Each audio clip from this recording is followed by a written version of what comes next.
You just muted yourself. That was funny. Mute everybody, they're too rowdy. Look and see, this is why we don't do this. As you can see, it's interactive and unruly. At the count of three, I want everyone to laugh like I just said something funny. 1, 2, 3, go ahead.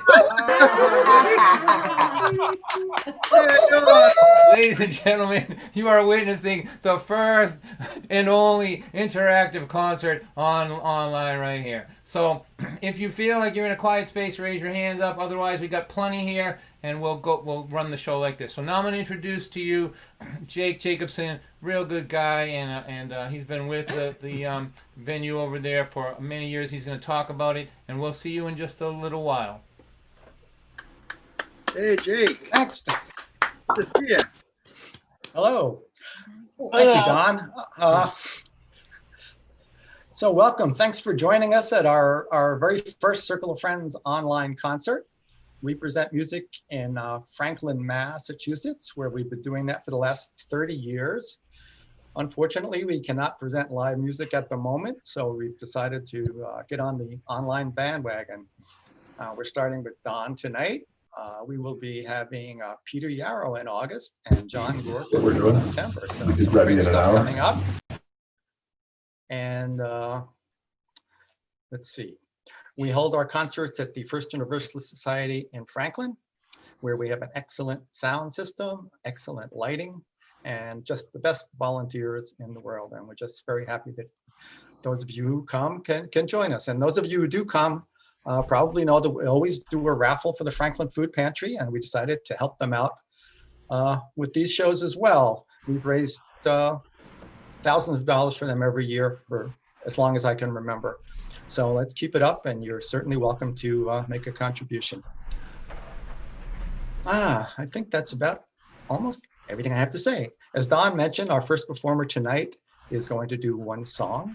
He is a teacher here in Franklin, Mass.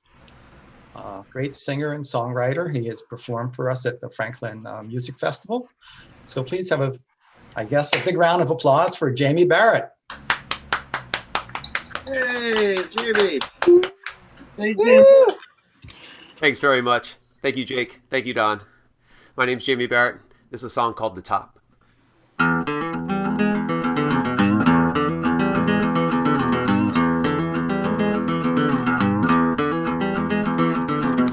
Time has come for me to fly, spread my wings and take it to the sky. 'Cause there's a world out there for me, open up my mind and set me free. 'Cause I know I'll never seize the day till I get out of my way, yeah. You know that nothing's built to last. The future's here, present's already past. And I can't wait another day. I just can't let this moment slip away. 'Cause I know I'll never get nowhere till I get out of my chair, yeah.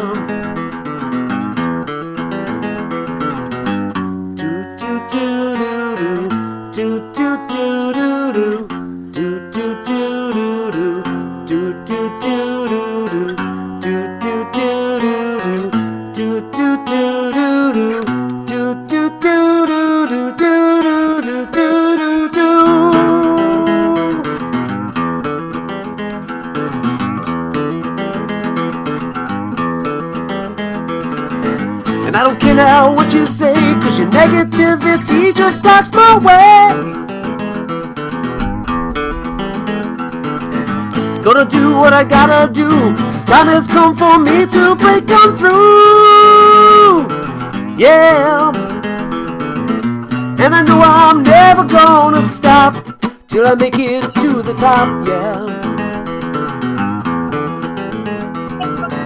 Yes, I know I'm never gonna stop till I make it to the top, yeah. No, I know I'm never gonna stop. I had the door Gonna make it to the top, yeah. Yeah.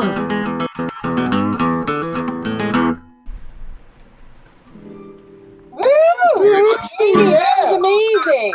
It is my Oh, absolute. Jamie, that was great. Thank you. It's my absolute pleasure. It is my honor to introduce to you, to all of you, probably the most entertaining performer that I have had the privilege to see a few times, and he was the first one I ever saw when I moved to Franklin, and he just blew me away. Don White, everyone.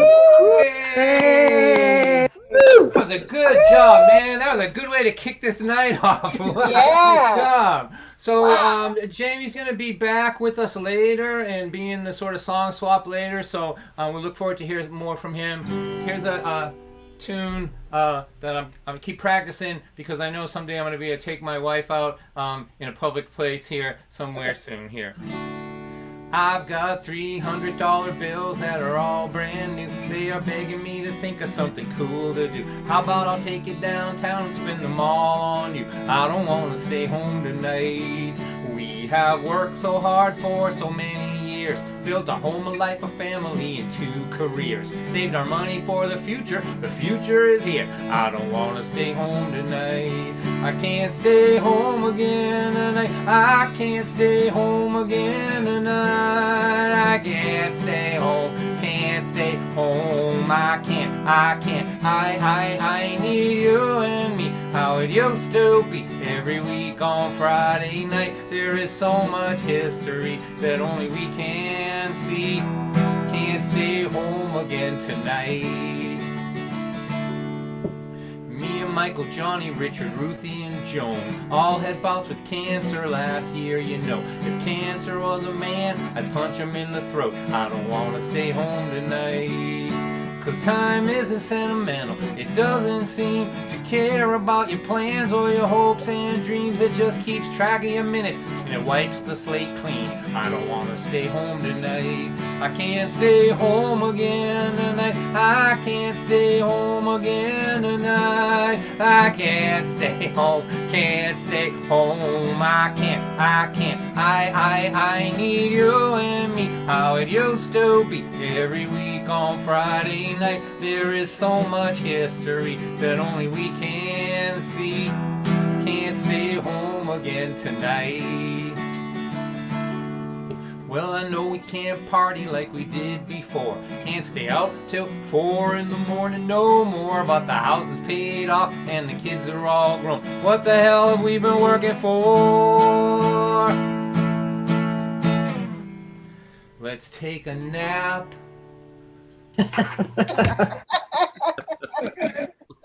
Take our inhalers, take a multivitamin, and then go out to hear some music with all of our friends who didn't die from the way we used to party back then. I don't want to stay home tonight.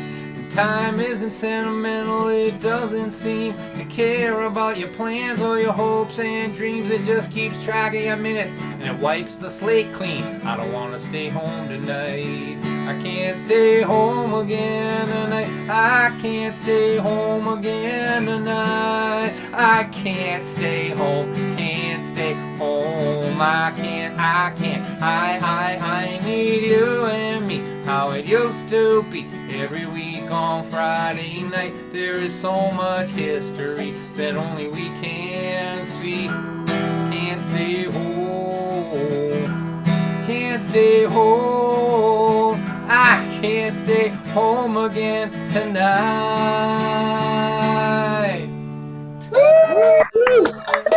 Fun. And the crowd goes wild. The crowd is going wild. Square number 15 is out of control. That's what I'm witnessing from where I sit right now.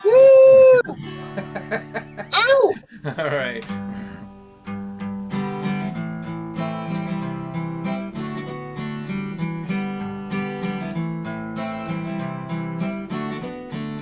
Jenny's grandma went to Woodstock in 1969. She keeps a ticket stub and a chunk of mud at her house in the little shrine. She was always the girl in the hippie dress twirling at the shows by the Grateful Dead. If you ask her about it, man, you better sit down. Grandma will talk the ears right off your head. If you get her talk about the Grateful Dead, Summer of Love, or the Kool-Aid acid test. Jenny was always in her glory when she could hear the stories from her grandma's hippie friends about peace and love, taking care of one another, how great it all was back then. And at night she would dream of being on the bus with Kesey, seeing Jimmy in 69. But when she wasn't dreaming, she always had the feeling that somehow she'd been born in the wrong time. You know, you should have been 20 in 1969. All the gray-haired hippies say that all the time. But the cool grandchildren of the cool young women who danced in the Woodstock mud are living on the beach in Montezuma, Costa Rica, having all kind of fun, singing, there's only 1 minute, if you're not living in it, it's never coming back again. Love your grandma, but Bob or Ram Dass never said, be there then.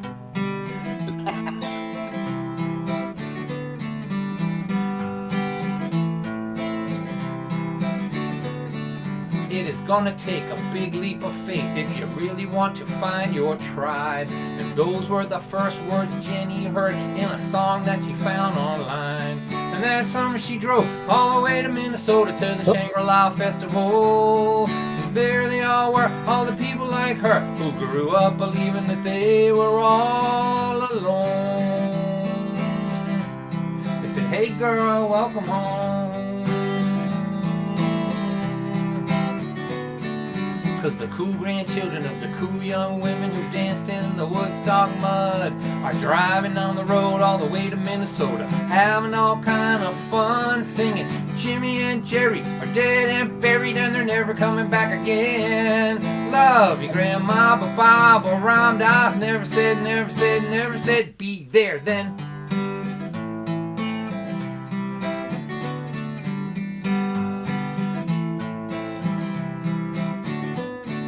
Jenny's grandma went to Woodstock at 1969. And since then she believed there was never gonna be a better time, and that's alright. But if you don't take your big leap of faith and get out there and find your scene, it will pass you by while you are trying to find your grandma's long gone Woodstock memories. Her Woodstock memories.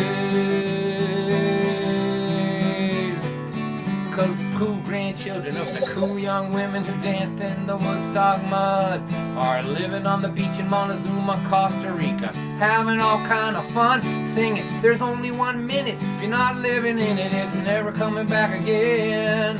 Love your grandma, but Bob or Ram Dass never said,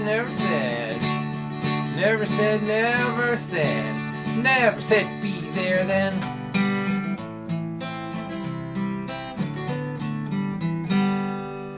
There you go. Nice, Don. You're welcome. All right, so to my new folks that just arrived here, I see a bunch of new folks here.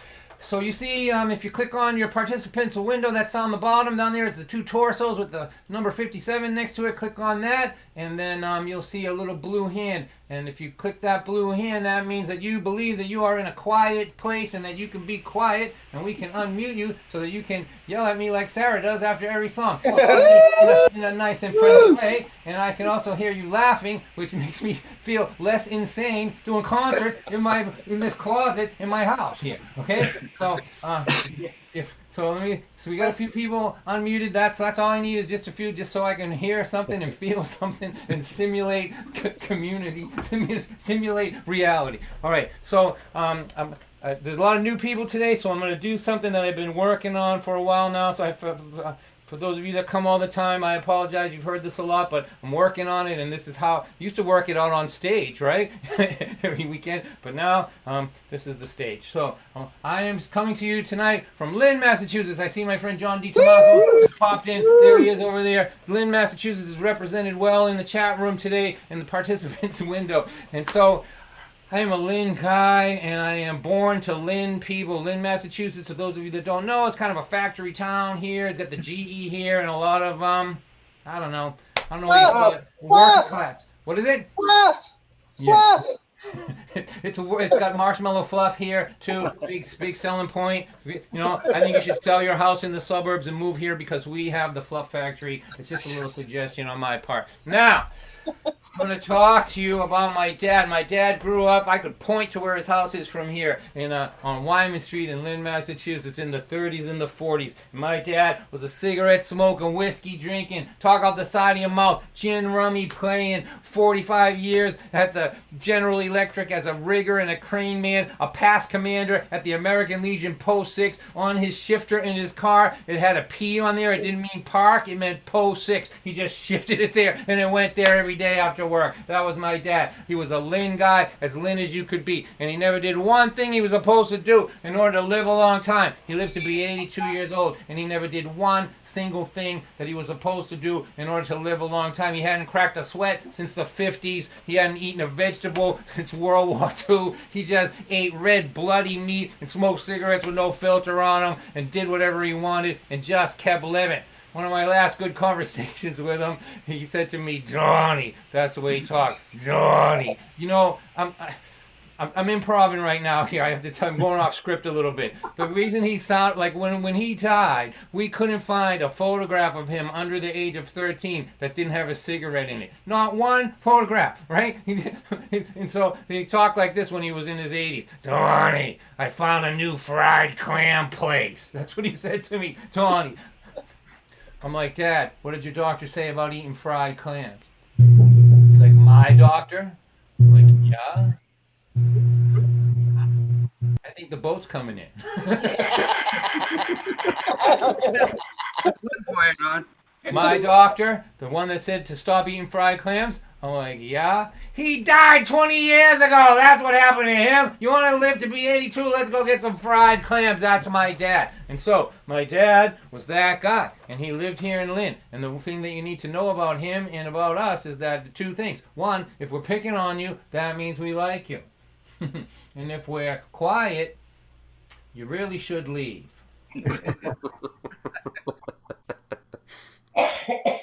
With those two pieces of information in hand, let me tell you a story. I was in my 40s, and I went over to visit him, and I was teasing him about his parenting style. You know, I thought I was within the realm of what we do, you know, hey, just ribbing him like that, but it pissed him off, made him mad at me, and I could tell because he gave me this look. He looked at me like this.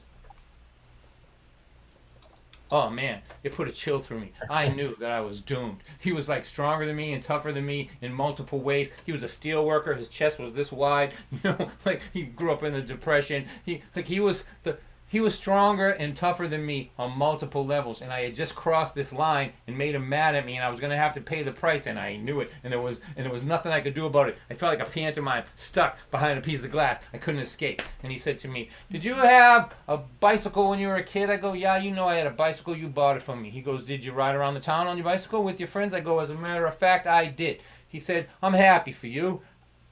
He said, "I always wanted a bicycle when I was a kid, but my father left us when I was 13 years old, and I had to go to work at Sabanti's Bakery down there, down near the Hibbs, the Hibernian. I used to have to go to Sabanti's Bakery at 3 in the morning and make biscuits and cakes before school, and then go after school. And I would see other kids riding their bikes and laughing and having fun. Always wanted to do that. Never got to do it, but you got to do it. I am so happy for you."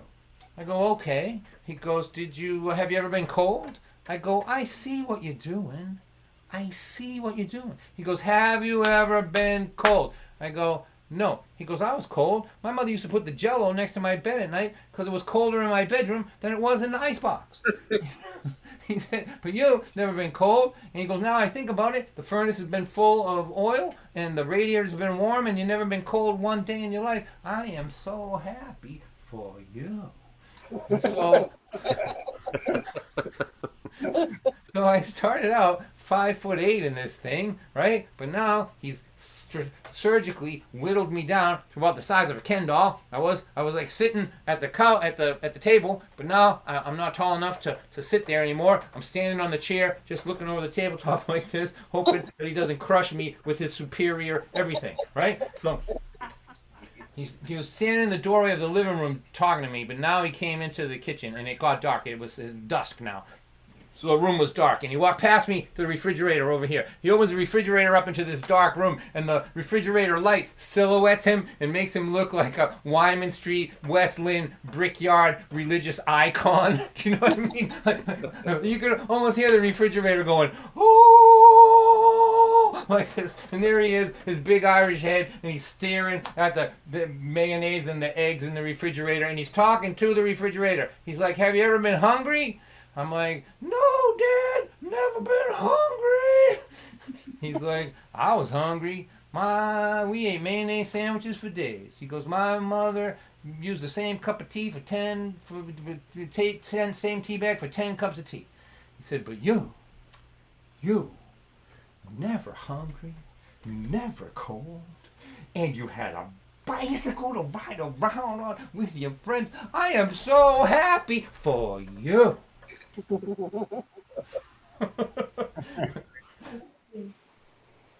Now he's gonna finish me off, right? What do they say? You have to stick the landing. This was like a what would you call it? Like a master class in trying to educate somebody into never speaking to you the way they just did ever again, like that. So now he's gonna finish me off. He's gonna stick the landing, and he turns around and he walks toward me, and as he has a package of ham and a package of cheese in his hand from the refrigerator, and as he's walking toward me, I was thinking about how smart he was. Like, you know, he could have yelled at me. He could have called me anything, right? Just think of the names. He could have called me ungrateful, you know, all that, right?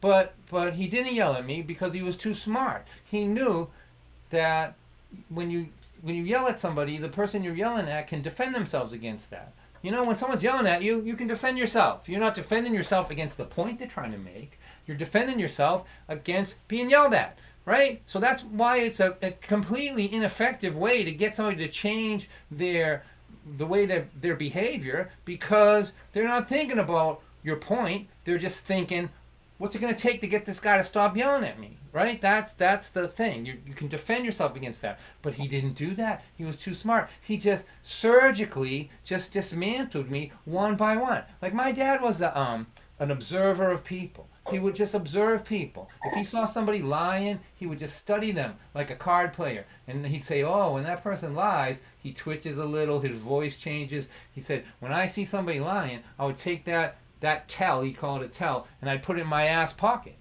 And just so you know, ass pocket is a 1940s term for database.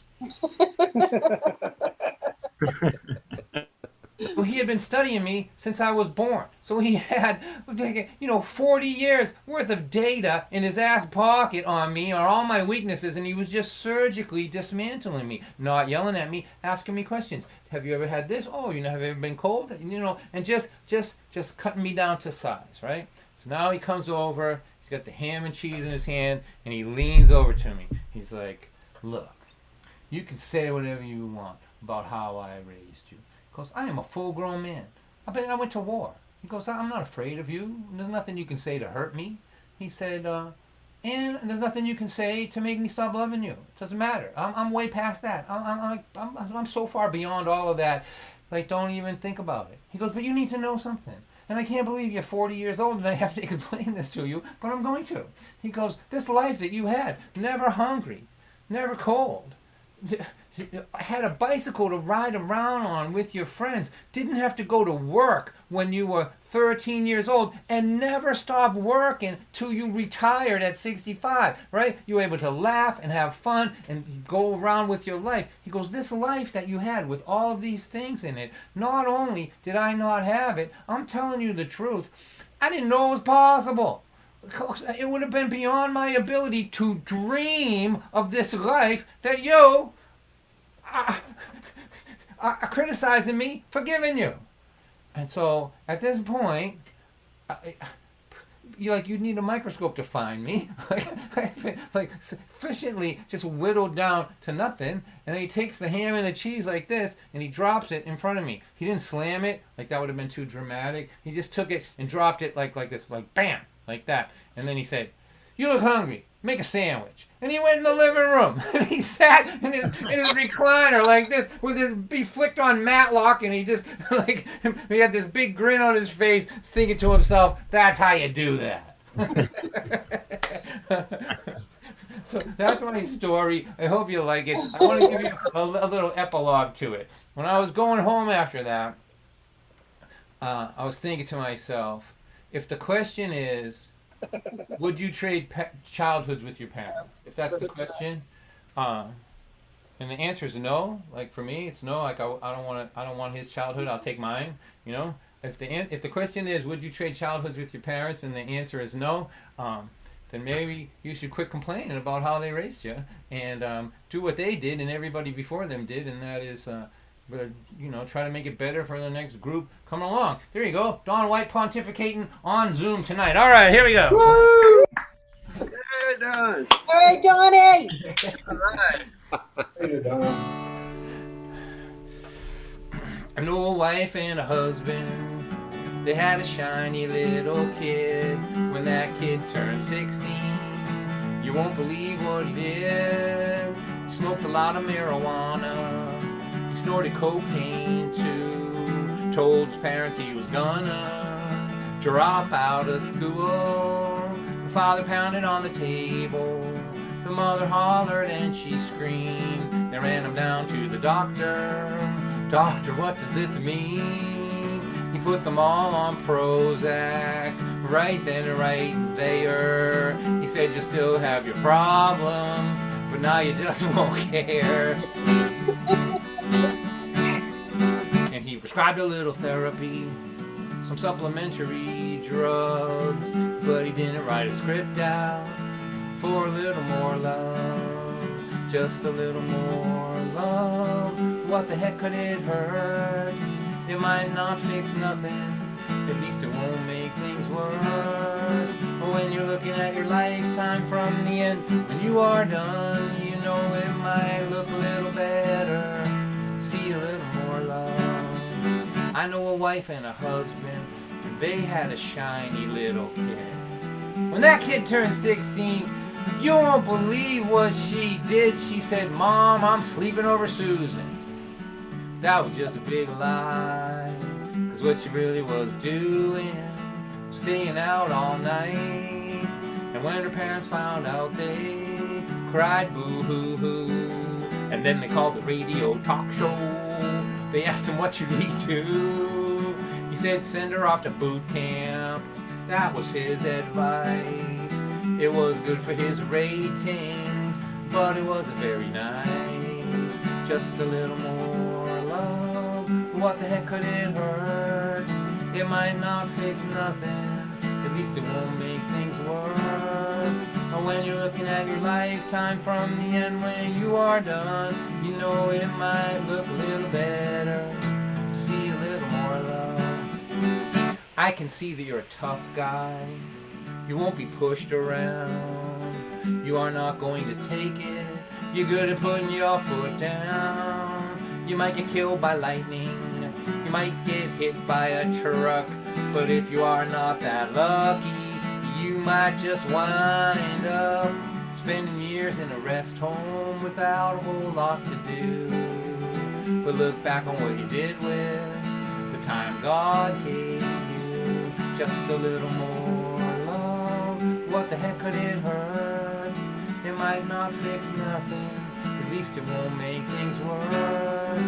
But when you're looking at your lifetime from the end, when you are done, you know it might look a little better. Big, rough, tough guy to see a little more love. It might look a little better. See a little more love. Yeah.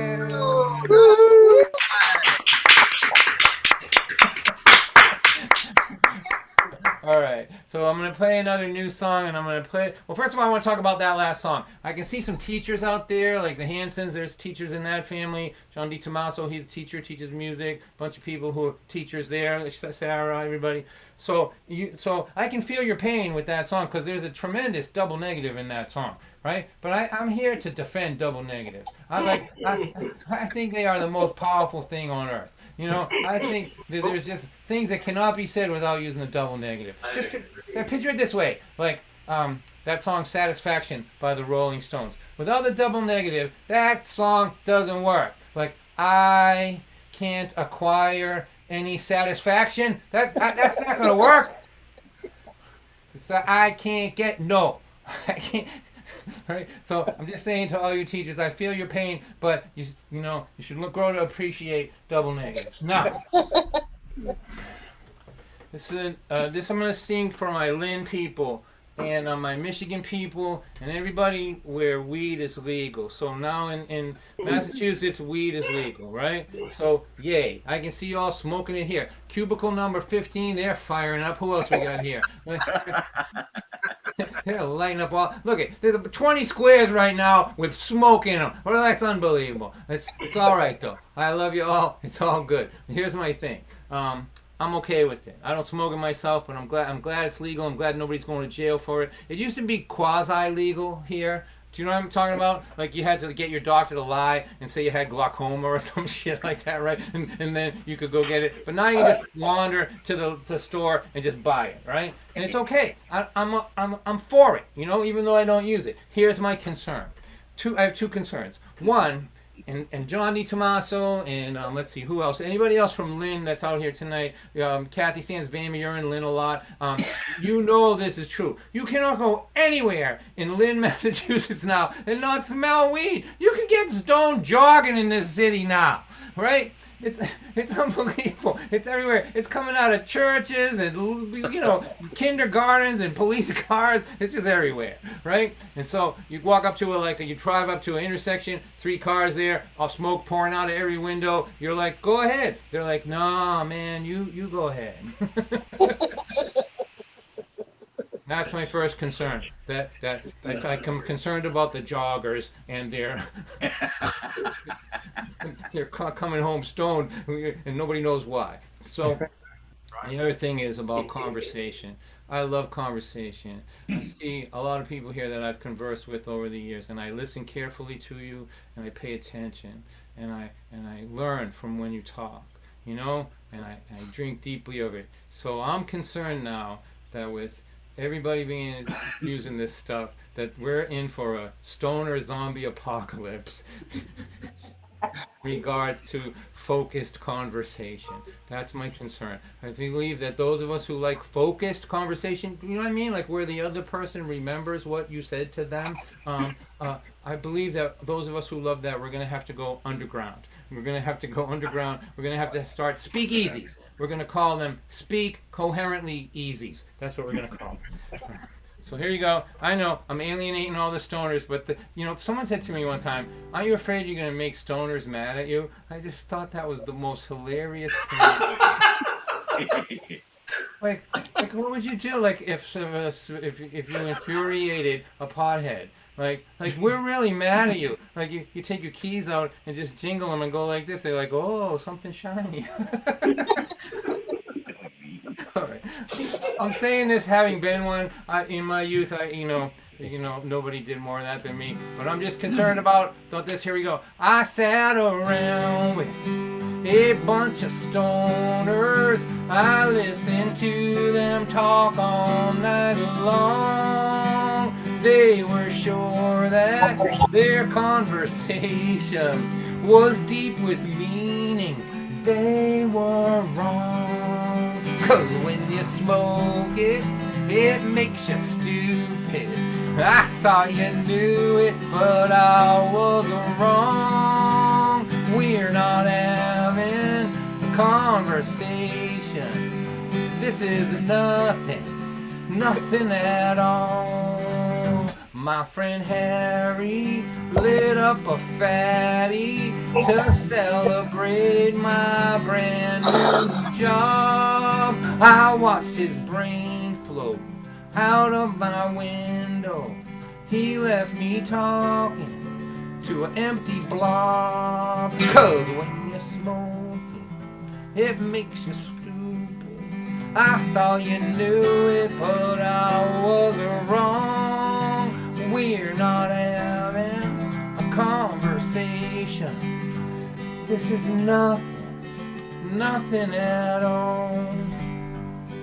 So I have to get into character for this part here.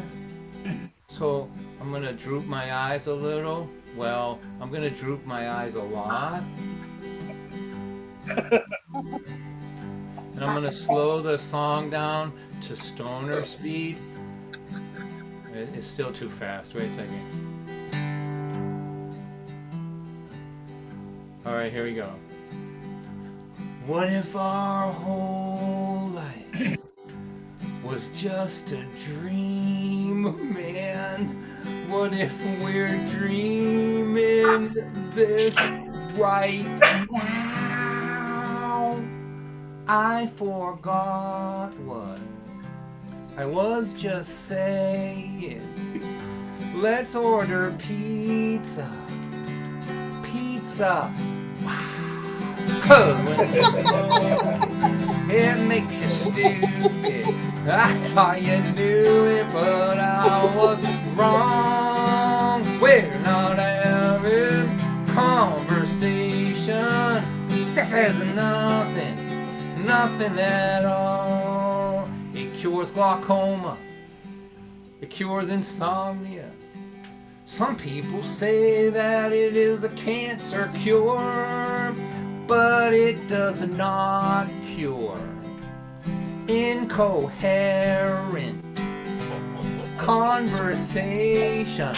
That's for sure.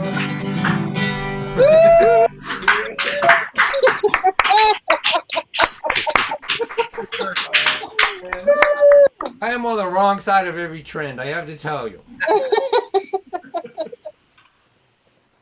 All right, so I'm gonna play a song for you, and I'm gonna tell you a story. Lots of times, the stories that I tell, that very seldom are they about being a musician. I'm not real, you know, a lot of those, I don't find a lot of interesting things in it. I went to this place and this thing happened. I was on this airplane. I traveled through Wichita in the rain. I don't find them that interesting. But this is an interesting story that happened to me as a musician.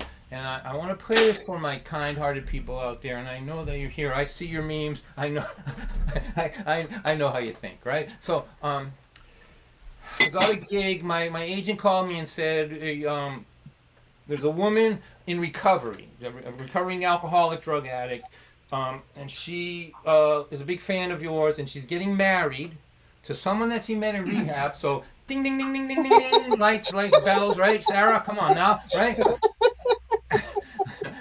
I'm like, okay, this is going to be interesting.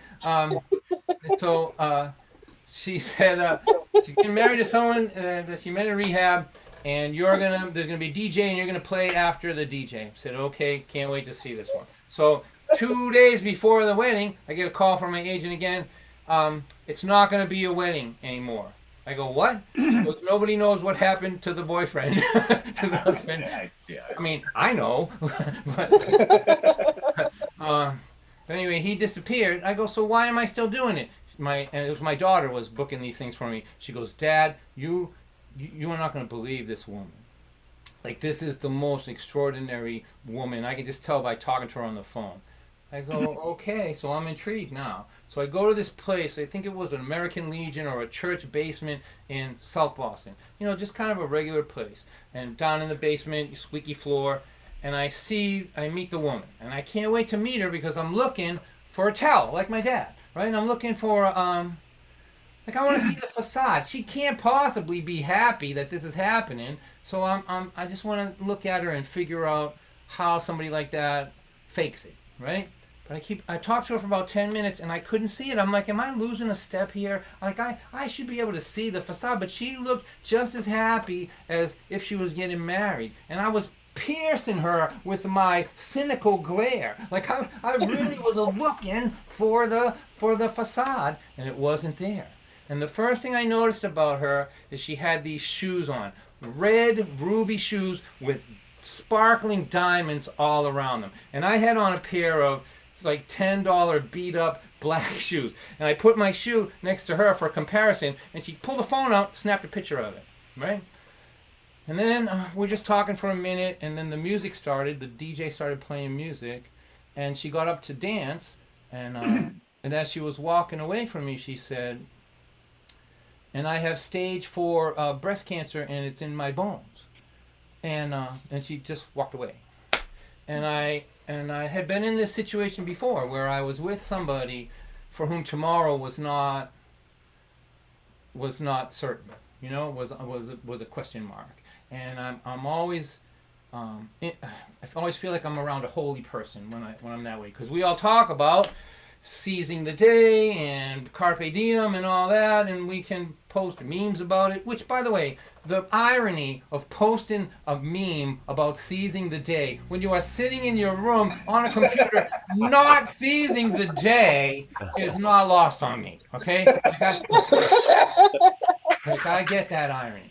So, but I thought to myself, that's what it is with her. She's in the moment. Doesn't matter if she's not getting married. She's going to enjoy every moment at maximum strength, because she may not wake up tomorrow, right? And so I just watched her. I wrote this song for her. It's called Last Dance, and I watched her, and I thought to myself, this is the twice now I've been around people like this, and when they smile at you, you've never seen a smile like that. It cracks the glass on your eyes. You know, it's just not like anybody else's smile.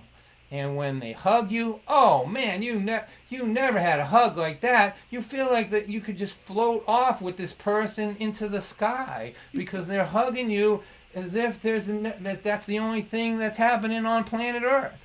And when they dance, nobody dances like somebody who's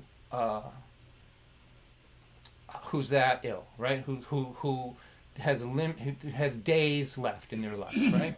Nobody dances like that. So I watched her dance, and you know, in a movie, how like on a dance floor, sometimes it'll fade out everybody around somebody, and there'll just be one light on this person twirling alone on the dance floor. That's how she looked. And I wrote this song for her. It's called Last Dance. Her name was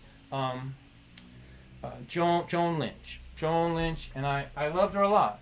And I wound up raising some money for her. She came to Passim to one of my shows one time when she was dying. She came from the hospital. Like I don't want you to be sad about this. Like, this was a really extraordinary person, you know. But she came. She was at the end of her life, getting these treatments at the very end, where they were making her sick, and all her hair was, you know, all that, right? And she showed up at my show at Passim, unplugged all the stuff and told the doctor, I'm going to this concert. And I have a photograph of her there too. She has this beautiful multicolored scarf on. She always wanted to dress up really good, so that when people saw her, even though it might have only been her only good hour of the day, that she would look good and they would feel good. You know, she wanted to take care of them. So I'm going to play this for her, Joan Lynch, and for, you know. She told me she was stage 4. She walked onto the dance floor like it was the last dance of her life.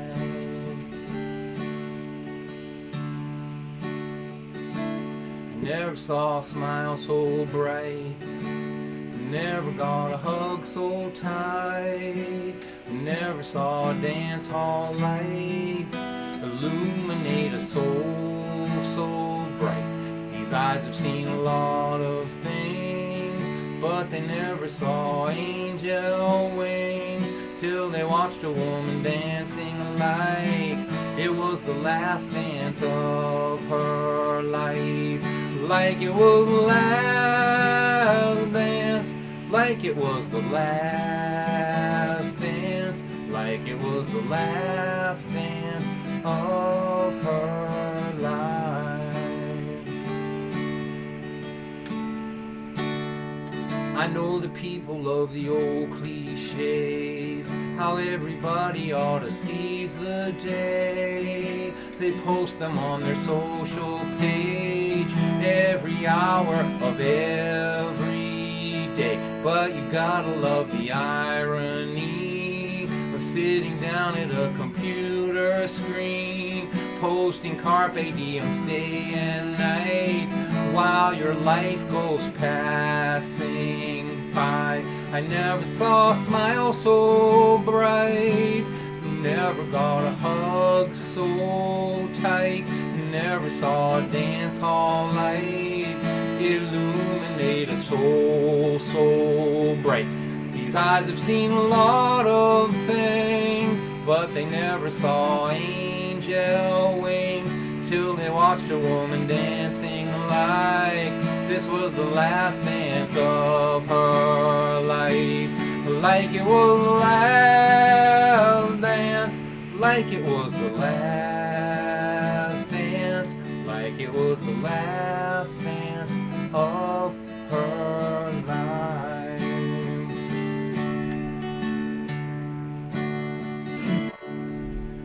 Maybe tomorrow I will try to write a song about this precious life, but tonight I'd rather live this life than describe it while it's passing by. She told me she was stage 4.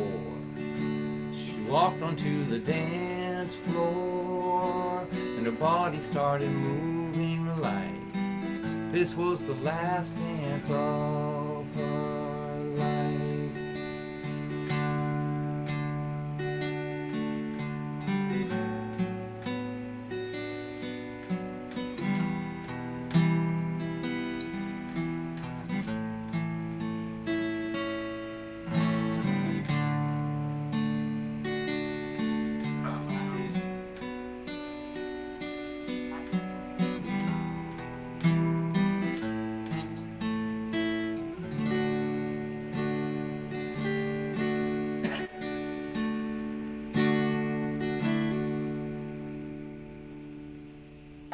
Wow. Wow, Don. Woo! Beautiful, Don. Beautiful. Absolutely beautiful. I thought you said this guy was funny. What the hell was that? The worst comedy show ever to be on Zoom in the history of the internet. I can see you later. Your friends call you up. Hey, how was that comedy show you went to? It was the worst comedy show I ever went to. All right. So this is what's going to happen. We're going to take a 2-minute break. Just think of this as passing the hat. So I'm just going to go splash some water on my face and be back. We're going to put the information up where you can donate if you want to. We'll be sharing the money with the Franklin Food Pantry. But I just want to say this. I say this every week. You do not have to spend money here. You are welcome to this thing. Do not feel bad if you don't have any money. I have been without money so much of my life. You are always welcome with what I'm doing. Wherever I'm playing, even later down the road. If you don't have any money, you call me and we'll get you into the show. You're welcome here. But if you're in a situation where you're doing okay and things are okay, you can donate a little bit of money. We'll feed some people in Franklin, and the rest, some of it will go to the Dawn White Ramen Noodle Fund over here. All right, so this is not an intermission. Keep Don in noodles. Not an intermission. This is a pass the hat. 2 minutes. I'll be back, and I will play till 20 minutes past 8 o'clock. All right, I'll see you in a minute. Done.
that. We have to do it when we can.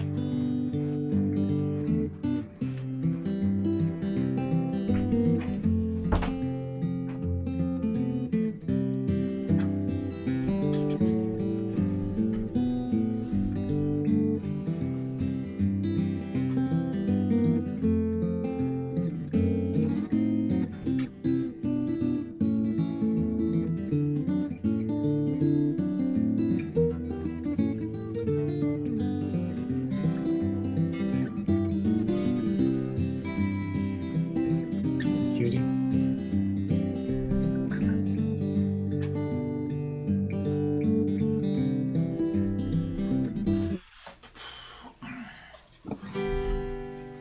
All right, did y'all go and light up? Of course you did. All right, here we go. In the here. So I've been married for quite a long time now, 42 years. I think it'll be pretty soon. How about that? Go ahead, applaud. That's not bad. 42 years.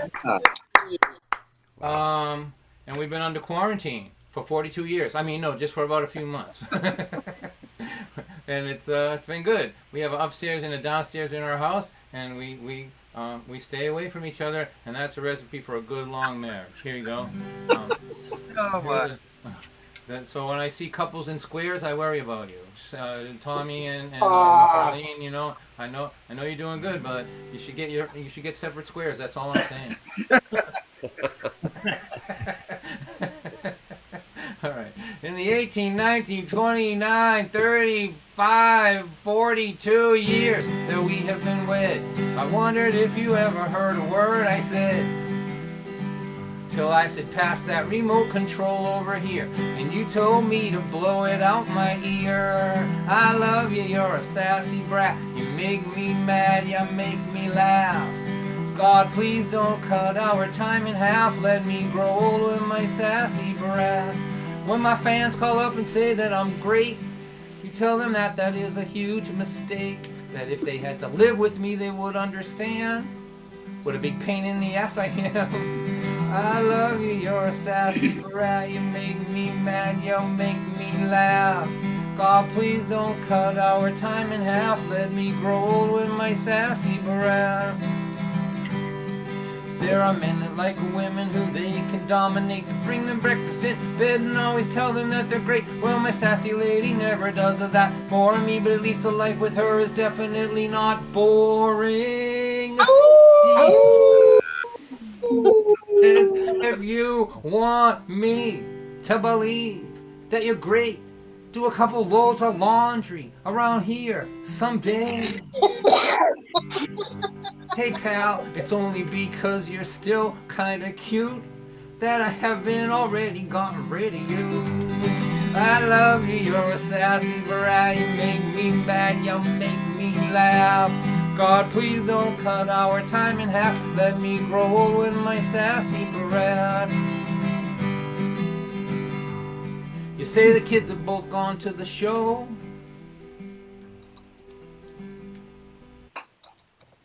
How about a little quickie before they come home? I say, this is what I say. I say, I suppose you think you're really slick, the way that you keep emphasizing little and quick. Ooh.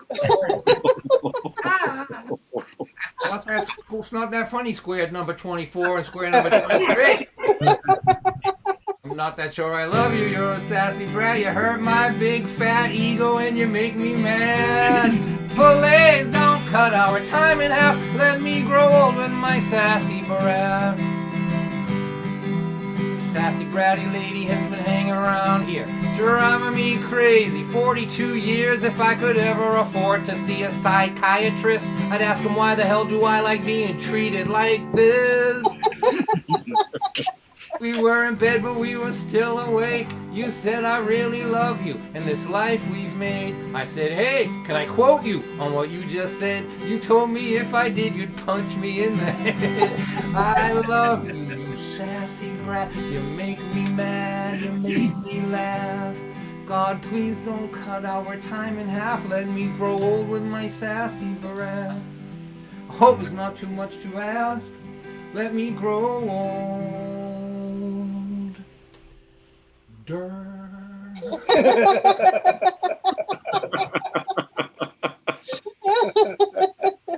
With my sassy breath. All right. All right, Don. Thank you. All right, so I'm going to tell you this story. If I have enough time, I'll do a song after. But I want to tell this story again. This is another one I've been working on for a while, and I want to just make them good, you know. And so I want to just keep doing them because that's how they get better. And those of you that see them all the time, you can see the little things that change in them. You can watch my progress here. I'm so glad he dropped that part that wasn't working. All right. So, I moved to Maine. I moved to Maine in the 70s. Why did I move to Maine, you would ask me? I'll tell you why. I moved to Maine because I wanted to become famous. That's right. That was a decision that I made in the 70s that set me on a path to be playing in my daughter's old bedroom to a computer screen 40 years later. That's right. I wanted to become famous, so I moved to Maine. It was like moving to the moon to become famous, right? So prior to moving there, I had hitchhiked for 3 years. Do you believe that? You're looking at somebody that hitchhiked for 3 years of his life with his girlfriend, who he's still married to now. That is a sentence that nobody else on earth can speak except me, I think. Right? So yeah, this is what I look like, except there was no gray in it back then. Hey, Groans. hey, come on, man. We're trying to get to California. Oh, God. When I got to Maine, I had no marketable skills. None. I was an excellent hitchhiker. That really didn't jump off the resume. So I had to figure out how to make a living, right? And so the people who lived up there, and now I'm talking to my New England people here, a lot of New England people here tonight, they didn't like us. They called us Flatlanders. Have you ever heard that? Flatlanders.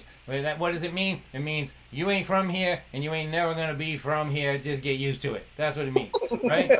So they call us Flatlanders. And at first I thought they hated us, but eventually I realized that we became entertainment for them. Do you know what I mean? Like, I think they had a pool, right? They were like, all right, who's got February 15th as the date that these two hippies freeze to death in that house? Right? So the guy lived across the street from us. His name was Wilbur, and he would torture us about being Flatlanders. But he was also nice to us. I don't understand it, but I recognize it. It's kind of a Maine thing where they can be really nice to you and like make sure that you know that you ain't from there and you ain't welcome. I don't really understand it, but there it is. So he ran a hose from his well across underneath the street through the culvert so that we could have running water, like when it wasn't frozen. Which I think in the year 1978, which is what we're talking about, I think that was 4 weeks maybe. It was 4 weeks when the water would flow because it wasn't frozen, right? And so I lived in a house with no running water, no plumbing, cost $100 a month, and had a two-seater outhouse. Two-seater outhouse attached to the building. Like you open up into this a barn that was attached, and there it was, a two-seater outhouse. You should have seen how disappointed. My parents have been disappointed by me for many times. But their disappointment with the two-seater outhouse and the house with no plumbing was palpable. You could feel it. Like they're like, "Oh, Don, what?" My father said to me, "When you were little, I never told anyone this, but I dropped you on your head one time, and I think this is the reason. This is what happened. My fault. I should have took you to a doctor." So my son was born in this house. And he was born with a midwife and a technician in the house, right? A month worth of prenatal care, a month worth of postnatal care, and the delivery in the house with no running water, carrying buckets, no Pampers, couldn't afford them, washing diapers in buckets. That's right. But it was paradise to us. We were living underneath bridges before that. Oh my God. So he was born in that house in 1980. And the whole price, the whole cost of his prenatal, postnatal, and birth, $400. That's right. I had a $400 baby. I had like a Walmart baby. I think it costs $400 to talk to the doctor on the phone right now. When he was born, we brought him over to Wilbur because we were cocky now. We're like, Wilbur, you can say what you want about us, but this is a Mainer. He was born in that house in Maine. And this is what he said. And I want you to listen to this and just try to appreciate how funny this is. Like, I'm in the funny business, so when something's really funny, it stays with me. And this has stayed with me as one of the funniest / meanest things I ever heard in my life. We go, Wilbur, this is a Mainer. He was born here in Maine. He goes, well, if your cat crawls in the oven and has kittens, you don't call them biscuits, now do you? Oh my God. Oh my God. I'm like, Wilbur, that hurt. So I finally got a job. I got a job in a nursing home. I got a job as a janitor in a nursing home, and that's really what I want to talk about. And I think that's probably what I'll end the show with. I'll just use up the time to tell you this story. It's 16 it's a good story, I think. So in those days, and I'm involved with quite a lot of young people now. As some of you folks know, I started a spoken word open mic here in Lynn a while back, and it was designed to reach people that wouldn't come to a coffee house or a church basement, like the feral children, the kids who are homeless and all that stuff. So it was a place for them. We let them say whatever they want. So I'm involved with a fair amount of people in their 20s, right? And so I see what I'm about to talk to you about in their eyes. And it's good for me because it's hard to remember it. But in those days, when I woke up in the morning and opened my eyes, my heart would start racing with such nerves. I would be so nervous because I had a new baby and no money and no prospects. I didn't have a skill set. I didn't go to college. I didn't know how to do anything. And the fear of not being able to provide for my family and not being able to see any path to me becoming somebody I could be proud of. It just started as soon as I opened my eyes, and it never went away till I fell asleep again. I just lived with this racing heart terror every day. And I see it in young people now, and in some people. So I got this job in this nursing home, and it turned out to be the most perfect thing for me. It was the most important job I ever had, because I was trying to figure out what kind of man I was going to be, and I was surrounded by people whose stories were ending. I was at the beginning of my story, and I was every day around 100 stories that were ending, and I was processing the information. If you live this kind of a life, this is what it looks like at the end. If you live this kind of a life, this is what it looks like at the end. And I was absorbing all that as I was trying to figure out who I was going to be. It was such an amazing view from somebody at the beginning to see lots and lots of things at the end, right? So there was a guy there, and to this point in my life, he's still the saddest person I ever met. And I'm 63 years old. Just imagine how many sad people I've met in my life, right? Like just ponder that for a minute. And he is by far the saddest one. And it's interesting why he's so sad. His name was Mr. Bishop. And Mr. Bishop was not evil. He didn't kill anybody. He didn't murder anybody. He just wasn't kind. He wasn't a nice guy. He went to work. He came home. He yelled at his wife. He had a few beers. He went hunting. He pushed people out of the way to get the job that he wanted. He just wasn't kind. He was just that guy.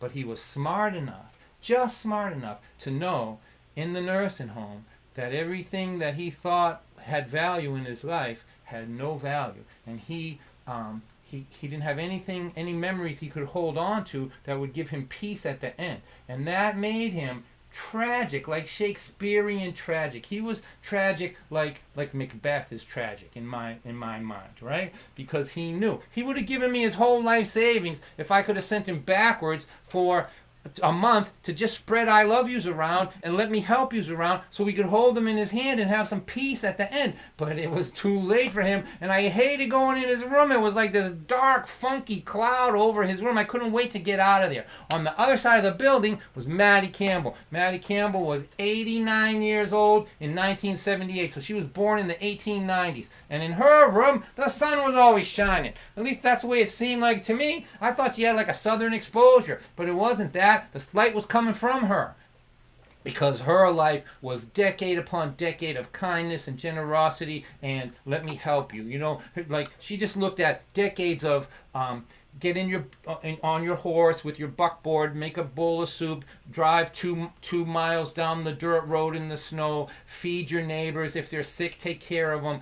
All her memories were like that, and she just glowed. She just glowed, and I was 20 years old and just looking at the comparison. Like you could live a life to end up this way. You could live a life end up this way. How do I get this? What do I change now to have this at the end? I'm thinking, right? Don't know how to do it, but I'm and then she adopted me. She adopted me. And so I would get my work done in 2 hours, janitor. And I would pull a chair up next to her bed, and she would just tell me these stories from this amazing life all the time. She would just tell me, just teach me things in a gentle way. And I would complain about how hard my life was, which, I feel guilty about it now. I was complaining about having to hitchhike to work to a woman who didn't see a combustion engine till she was 40 years old, probably, right? And she lived in the most frozen hunk of the world, in America that there was,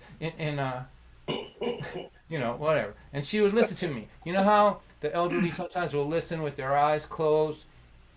And then she would listen to me like that, and I would complain about how hard my life was. And then she'd open one eye and say, "Are you sure you're being honest with yourself?" And I would muster some feeble retort, and she would just go like this, "Go think about that. I'm tired. Come back tomorrow." And I loved her. And she was funny. She was so funny. One time she handed me a piece of paper. I go, "What's this, Maddie?" She goes, "This is my epitaph." I go, "It's your epitaph?" She goes, "Yeah." I open it up like this, and I read it. It says, "Here lies Maddie. She had 1,000,000 ills. It wasn't those that killed her. It was the 500,000 pills." 500,000 what? Pills. It was the 500,000 pills, right? And so and I just loved her. And so she taught me these things very gently. So before I wind this up and wind the show up and this story up, I'll give you an example of the gentle, the wise way that she taught me. I was complaining about how I had to borrow money from my parents, $400 to pay my rent. I knew they'd give it to me, but I didn't want people to help me no more. I was complaining. "Maddie, I'm so sick of people having to ask people for help. I want to be able to do this on my own. I'm just so tired of having to beg and have people help me." And she said, "How do you feel?" She said, first thing she said was, "It's your responsibility to let the people who love you help you." I go, "No, it is not my responsibility, Maddie Campbell." She said, "How do you feel when somebody you love is in trouble and you get to help them?" I go, "That's different." That's the lesson. I go, "I like that feeling." She goes, "Do you love it?" I go, "As a matter of fact, I do love it." She goes, "Then why would you deny the people who love you this feeling that you love so much?" And I'm telling you, I was 20 years old, and I could hear something pop inside my brain, like pop, like that. Like I could feel synapses being created to accommodate like a new piece of information that I wouldn't have come upon on my own till I was 50 years old. And she just gently just handed me these pieces of knowledge like this. It was beautiful. It meant a lot to me. And little by little, my heart started racing just a little bit less. And I started to think maybe even somebody like me might be able to manifest a life that they could be proud of. And then Maddie Campbell died. She died, and I was heartbroken, of course. I knew I had to do this work on my own now. I couldn't, had to put on my big boy pants, man, right? And so that night I had a dream. And in this dream, Maddie was in the dream. And I walked up to her, and she had her hands cupped like this. And when I got close to her, she opened her hands up, and inside her hands were thousands and thousands of sparkling diamonds. And I knew it. I knew it in the dream. I knew it at 20 years old. I knew exactly what was happening. I had a very clear understanding of what this was. And so every moment in your life, when you do the kind thing or we do the right thing because it's the right thing to do, not because you want something back, but just because it's the right thing to do. Every moment in your life when you do the kind thing, those moments get compressed into a diamond. Maddie Campbell was her last gift to me in this dream was to show me the thousands and thousands of sparkling moments of a life well lived at a time in my life when that's exactly what I needed to know. And she wasn't showing them to me to show me how many there were. She was showing them to me so that I could see the look on her face at the end of her life as she gazed upon her life's shining moments and the peace that was there, so that I could maybe aspire to having that in my own life. And so at the end of this dream, she said a sentence in my ear, and I'm going to let her talk through me and end this concert with Maddie Campbell speaking through me. She would be 130 years old now. So this is my gift to her, somebody that you had no chance of meeting. You know, the kind of wise that she was would have been hard to find in 1978, but now you couldn't find it because it was born in a world that doesn't exist anymore. Rural Maine, 1890, 1910, 1920, 1930. It's a bird that has flown, right? And so the only connection to it is me now, and I'm getting old now too, and so I'm gonna let her say this thing to you, and then this concert will be over. So at the end of the stream, she called me over and she said in my ear, she said, in the end, the person with the most diamonds wins.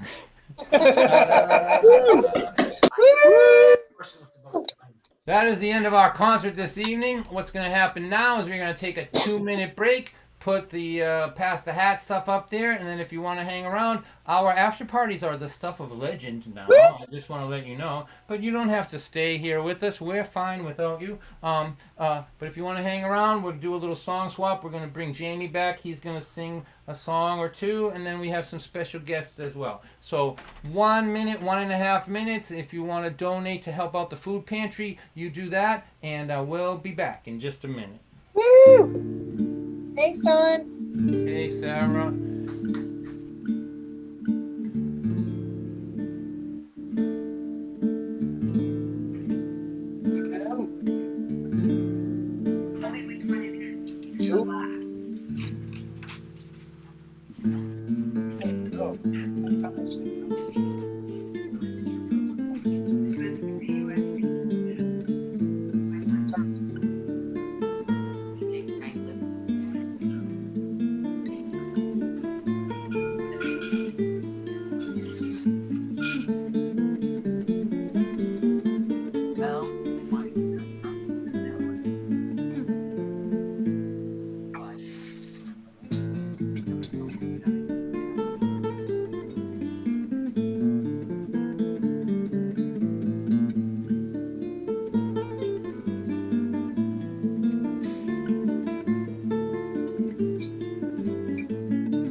All right, here we go. Look at that. We didn't lose too many.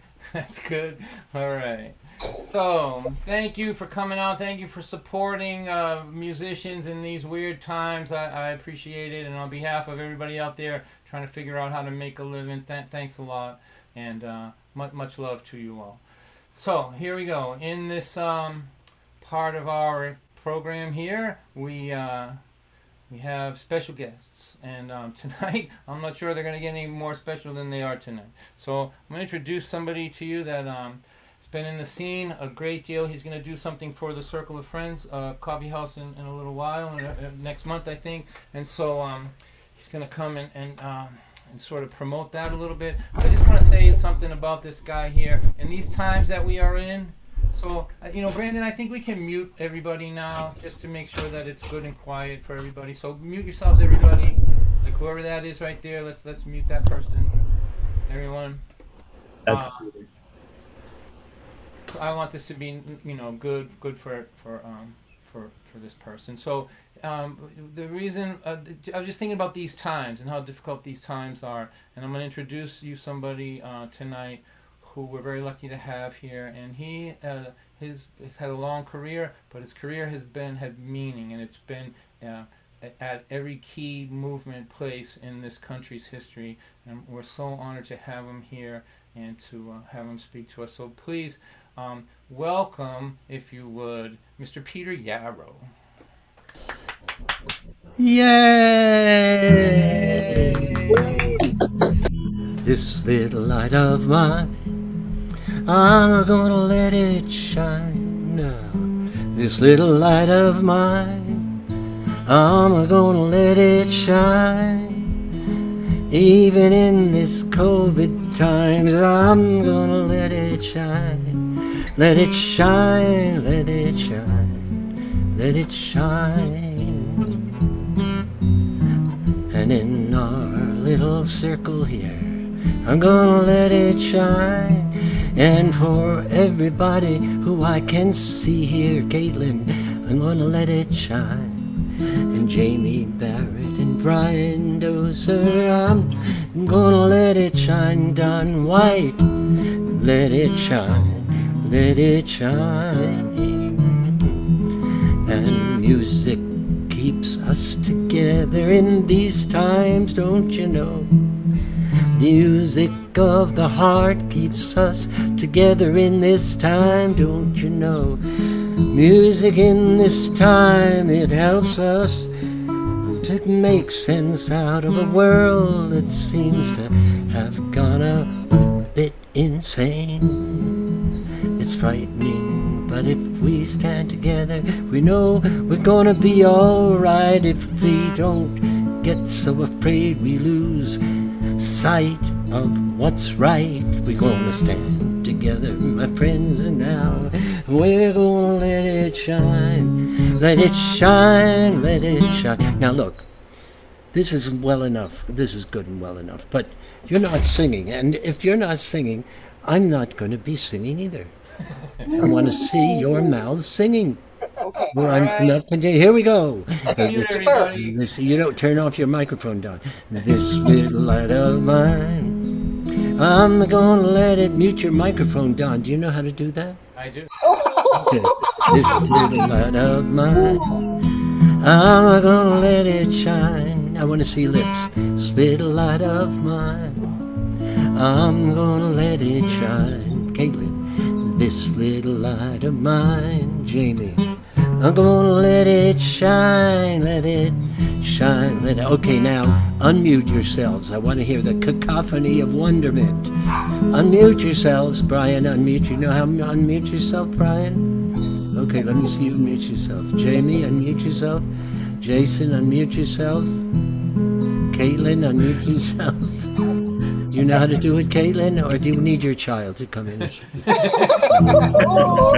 right, here we go. This little light of mine, I'm gonna let it shine. This little light of mine, I'm gonna let it shine. This little light of mine, I'm gonna let it shine. Let it shine, shine. Let it shine. let it shine. Now, you didn't think I was gonna let you get away. without actually joining me singing. I mean, in these times, if we don't understand the seriousness of this situation, how deeply we need each other, we need to cross this. I'm here on a piece of software, but you are here with me, and I can feel it. And doing this and having this in my life, do you know I did over 40, and I used to, in the beginning of the COVID, when it really hit, about the 18th of March, I did about, I think 5 concerts a week for a month.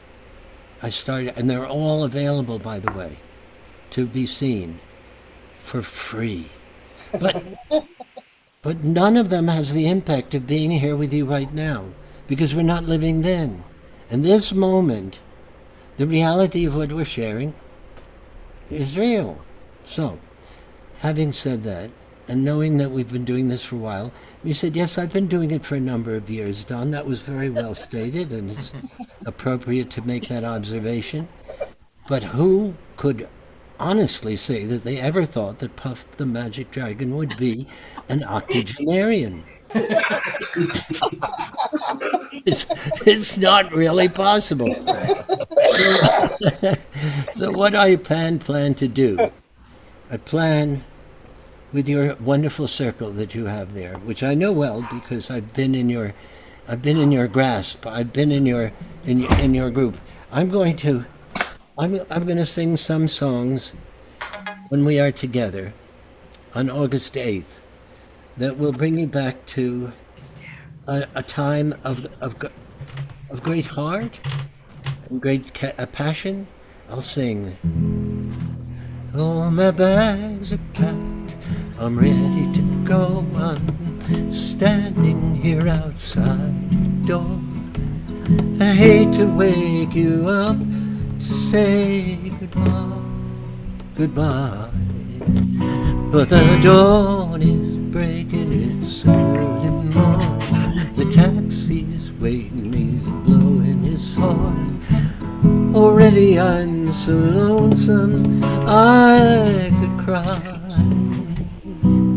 So kiss me and smile for me. Tell me that, and you're going to say, then you're going to say, finish the song, Peter. And I will. But I won't tonight. Because tonight, I'm just saying hello to you and telling you that I'm looking forward to being with you when I will finish this song. But I will continue to embarrass you. The similarity between tonight and the broadcast that we will be sharing on August 8th is that I will embarrass you. I will make you sing with me. And you know what happens? I'm going to show you something that you will never forget. Even after the COVID. This is a post-COVID memory, okay?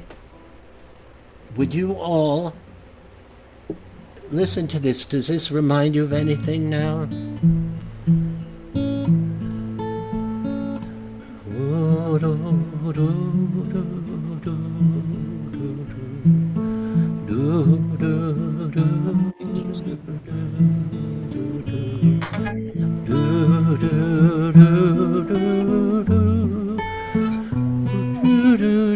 Does that remind you of anything?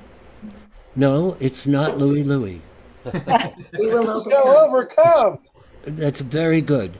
What I want you to do, except for you, Jamie, because you've got a card in your hand, take your hands and cross them in the sacred way that we used to, okay? Okay, now here, to cross your hands in front of you and touch the hand of the person in the next window. That's right. Cross them and touch the hand. All right. Jason, where are you now that I need you? All right. Here we go. And now we sway back and forth. We shall overcome. We shall overcome. We shall overcome someday.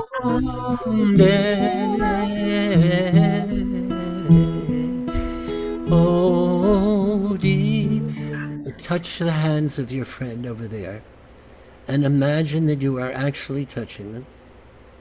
There you go. You can, that's right, you could do it like this, but I think this is the sacred way. Okay? That's right. And we're going to sing We Shall Live in Peace. We shall live in peace.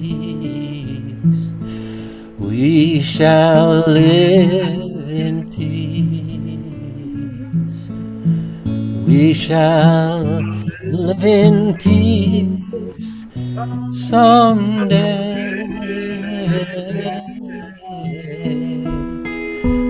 Oh, deep in my heart,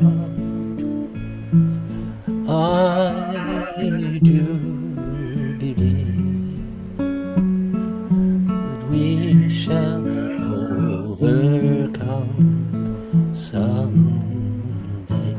Now, stay where you are, and this is how we're going to sing this next verse. This next verse is We Are Not Afraid. And we're sending it to that wall of mothers out in Portland. And we're imbuing them with the fearlessness that they need to have to face off with these virtual shock troops from a past that we don't even want to recall. But we must, if we are to stop it. We are not afraid. Here we go. It's a sacred moment. They're going to feel it. We are not afraid. We are not afraid. We are not afraid today. Oh, deep in my heart, I do believe that we shall overcome someday. Oh, Peter. And So beautiful. when we do this, we're not sitting around. And we will do this. We will be together, not as some memory that was irrelevant to the time or just soothed us. We will send out our spirit to those people who are trying to hold a place within each other so that we can resist, unite our hearts, and affirm what decency and caring and what America is in our aspirational hearts. And that's what we do. And we also sing this song a little bit because we don't want to be morose about the darn thing. We want to infuse ourselves with a little bit of joy, so we go. I had a hammer. I had a hammer in the morning, hammer in the evening, all over this land. A hammer out danger, a hammer out a warning, a hammer out around the clear for bombers and sisters, all over this land.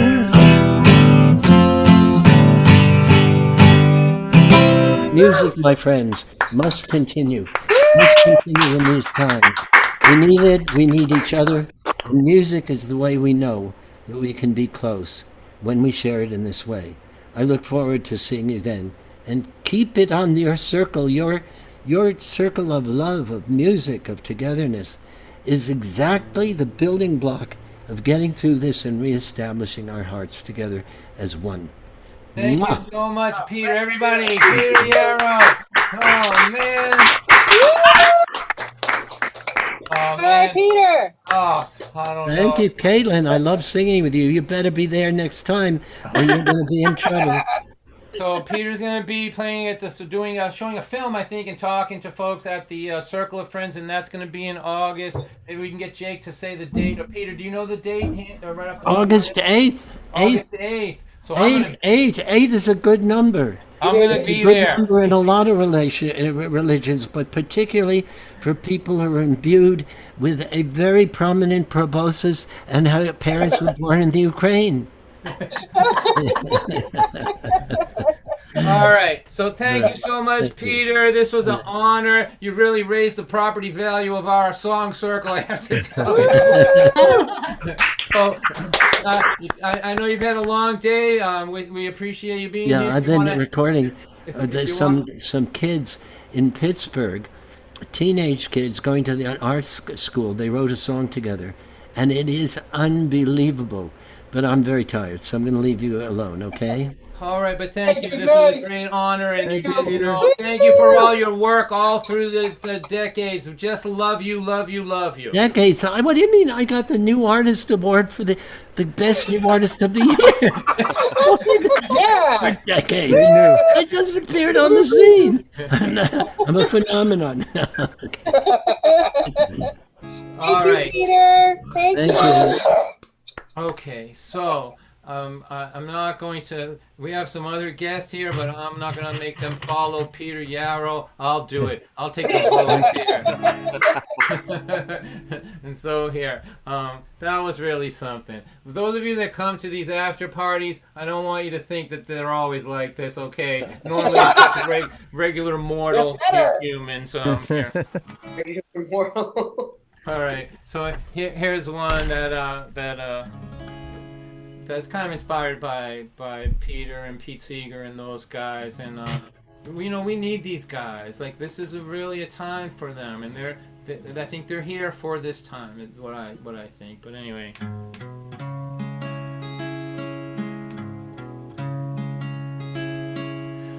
All the work gets done in the valley.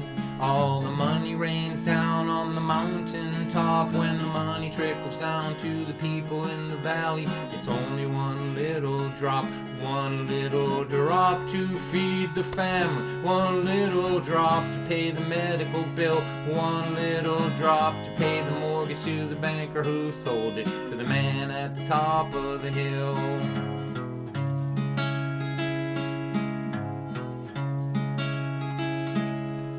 Oh, they work so hard to divide us with a steady stream of lies. 'Cause if we ever stop fighting with each other, we might start asking each other why.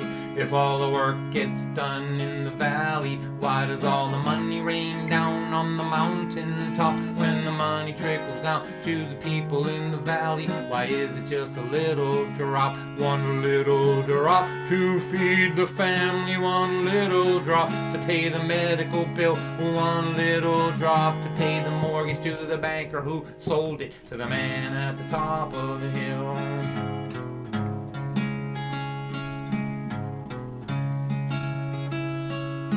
Just keep buying those politicians and those TV newsmen too. Make them say every day that my problem is my neighbor, when I know that my problem is you. Just keep lying about corporate tax breaks, how the jobs are gonna trickle down. But beware of the day when the people say that they are sick of being trickled on. One little drop to feed the family. One little drop to pay the medical bill. One little drop to pay the mortgage to the banker who sold it to the man at the top of the hill.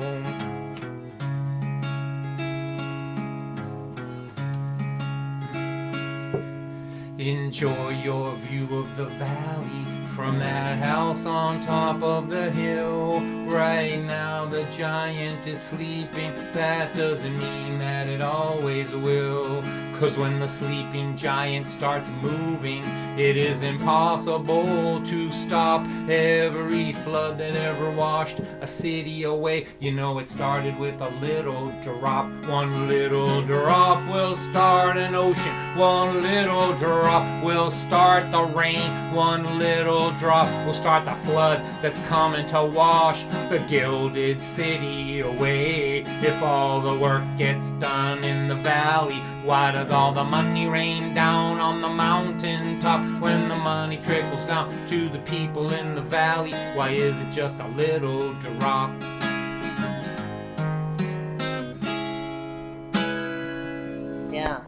All right, John. All right, we're getting radicalized here on Major Day. All right.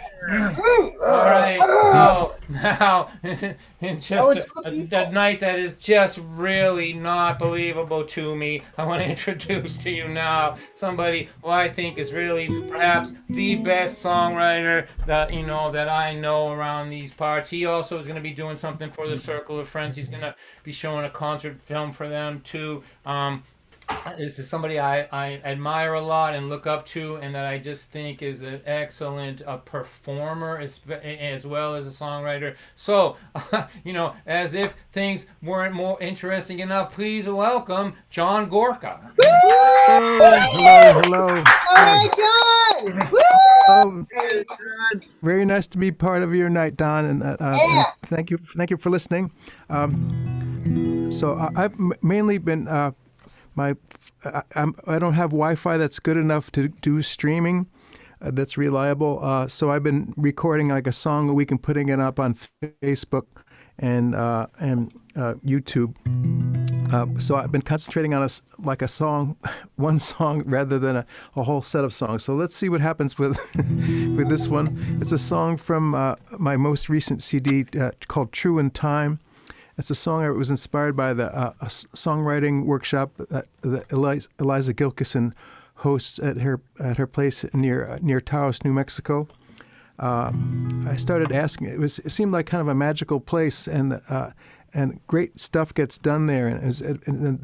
So I started asking the people who lived there what the name of the different land features were, and they told me about the native people at the Taos Pueblo who call themselves the people of the Red Willow. So they're in here, and it's a song. It's called Arroyo Seco 2017. It was written looking back, say 20 years in the future, looking back at this time. And so here we go. It's called Arroyo Seco.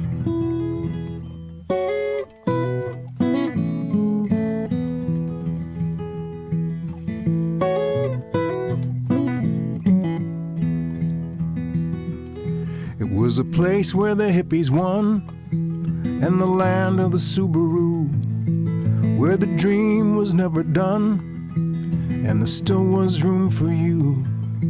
In the valley of the Rio Grande, north of the Taos Plateau, people there would lend a hand and leave you room to grow, room to grow.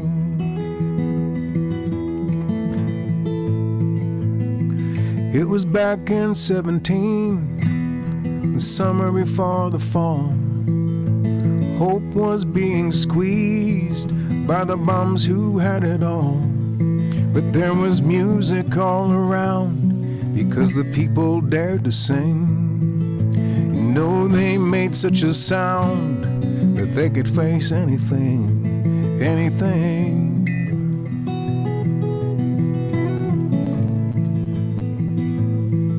Sun, smoke, and cottonwood snow.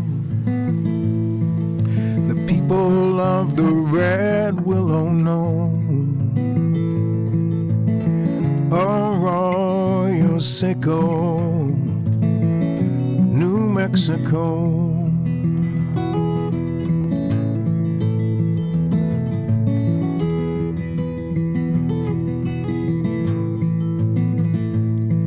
Well, some made a little fire so the big fire wouldn't burn. The word rose like smoke and the winds began to turn. Above the Taos Plateau, in the valley of the Rio Grande, a new sound took hold and resonated with the land, with the land.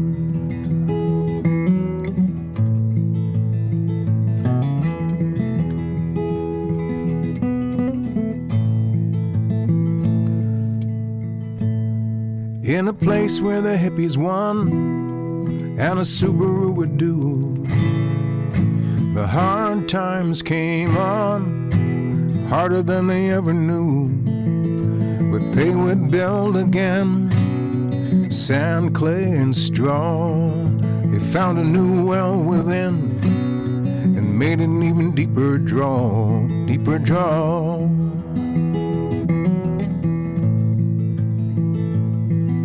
Sun, smoke, and cottonwood snow. Some learn what the red willow know. Land of enchantment, New Mexico.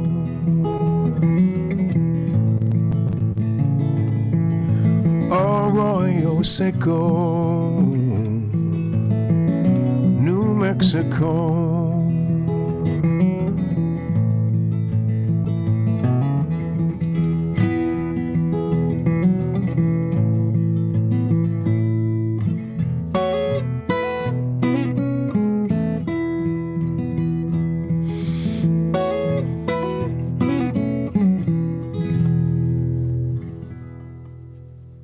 Oh, John.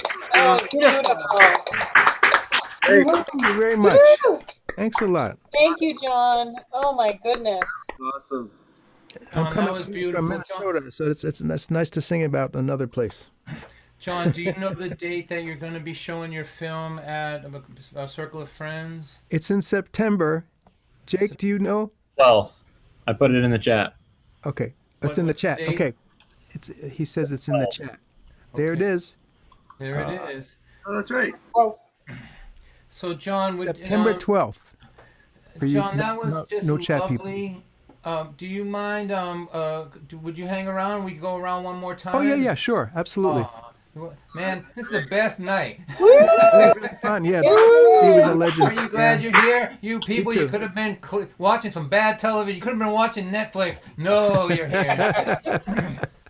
All right, so every one of these, my structure that I built for this always includes a local person that maybe the venue knows about, that they want to share with people. And the reason why I do that and I sort of demand it is because I never forgot anybody that gave me a chance to open or to sit with the big kids in the song circle, you know. And so I just feel like I shouldn't close the door once I get on the other side, and that I should leave it open for folks to get a chance to. So our friend Jamie, who opened the show tonight, is a local guy from Franklin, and he's a good friend of the venue. And so I'd like you all to be very nice to him and give him a nice round of applause and see if we can get him to sing another song for us.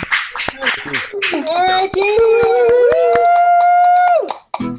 It's a song I wrote for a friend who was going through a dark period. It's a song called Starting Over. And the friend's no longer going through that dark period, thankfully. And it's a song called Starting Over. When you're down on your luck and you need a little lift to go by. Oh, got all tied up there. So I'm the newcomer, so I can do that. I messed up. Let me just do that. When you're down on your luck and you need a little lift to get by, call me up when you want, 'cause you know I'd like to give it a try. Don't you worry about starting over. Ooh, you could change anything you like. When the road that you're on stops a little short of where you should be, don't give up or give in. There's always time enough for you to see. Don't you worry about starting over. Ooh, you could change anything you like. I know there are times when it seems you've lost everything that's good in your life. But don't lose sight of your dreams, they will pull you through. Yeah. Yeah.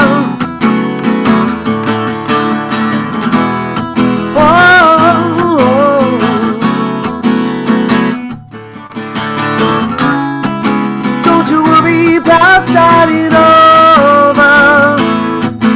Ooh, you could change anything you like. When you feel there's no end to through all the troubles that are falling on you. Take a look around at all the people who would love to be you. And don't you worry about starting over. Ooh, you could change everything. You could change everything too. You could change anything in your life, yeah.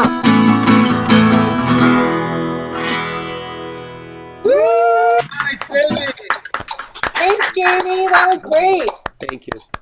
Thank you, Jamie. Jamie, will you hang around? We go around one more time just to get another tune in. Absolutely. You're the best. So now's the time of the night where I look around and see who's here. So I see my friend Haley's here. I wonder if she's would sing a song for us. Yes, please. Yes, please. Yes, please. Haley, are you set up, hon? Do you want to do something for us? So this Yes. is Haley Reardon. And so I thought of her with Peter Yarrow here because she was adopted by the by the elders of the Boston folk scene. I mean, she was like the promise of the future. Betsy Siggins and all these folks, Peter Yarrow, they all adopted her when she was probably 14 or 15 years old. And I'd just love to get you to sing a song, Haley. Is that okay? Yes. Yeah. Yeah. I'm just figuring out. Okay, sure. Do you want to talk about that? Talk about Betsy for a minute. Like, you know, like. Oh, should I play my Betsy song? You can do whatever you want, but it is interesting, don't you think, that you were the one young person that all the people from the 60s and 70s just absolutely took under their arm? Isn't it true? Yes, I was so, yeah. Betsy, I started going to Folk Alliance with my family as it became our family vacation when I was 12. And I met Betsy, and I remember one year when I was maybe 16 or 17, I spent the whole Folk Alliance with her. She was my folk music grandma, and she would be like, I'm with the teenager, and she'd take me all around, and I ended up writing a song for her after that.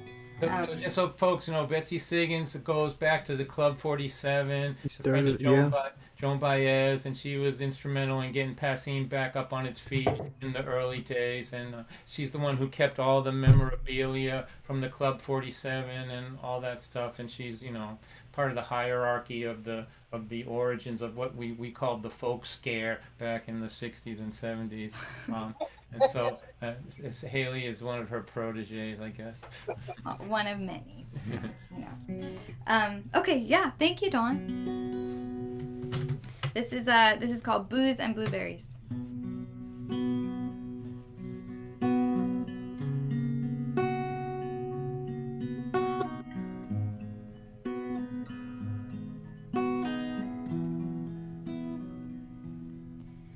My hand like she does when she wants to say something crooked, smile like a kid who's about to break something in. She says, how do you feel about the ocean? And I pull my chair in smiling, because I've got a seat next to the only one asking that kind of question. And ooh, she is more than the music. She is more than Bob Dylan to me. And she is booze and blueberries.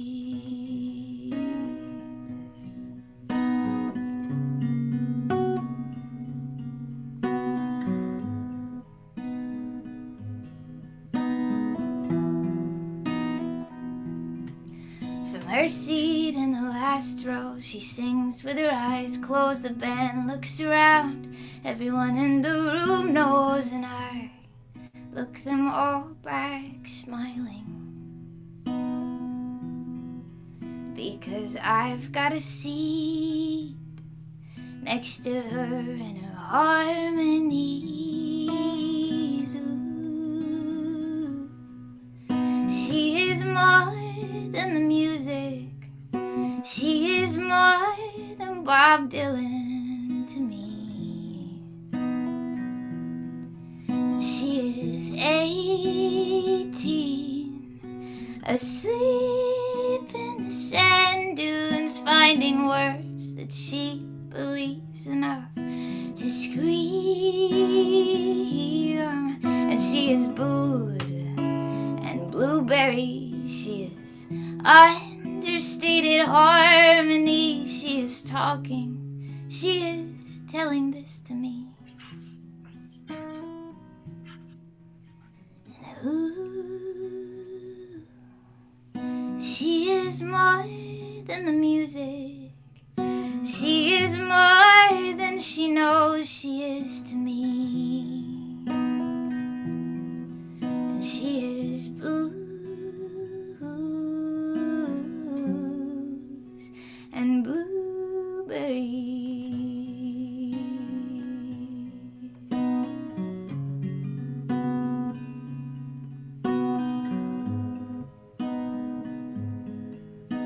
And blueberries, blueberries, blue. Woo-hoo. Haley. That was beautiful, Haley. Beautiful. Beautiful. That was awesome. Oh, just beautiful, Haley. Haley, you just killed a bunch of old hippies in squares, 52, 37. And These in squares. That's the record. I love oh man, that was it. I'm having the best time. All right. You know, on these Thursdays, I can't wait for my part of it to be over with. Part here. We So love your part of it, Don White. I'm just kidding. All right, Joe. So John Gorica, would you grace us with it with another song? Sure, I'll give it a go. I think I know this one. This is one that was on a record of mine called Temporary Road, which came out in, I think, 1992. And it was the first of my records to go out of print, so I figured I named it well. And I was also on a record I made with my friends Lucy Kaplansky and Eliza Gilkison. We made a record called Red Horse, where we sing each other's songs, and this is the song of mine that Eliza sings. This is called If I Could Forget to Breathe.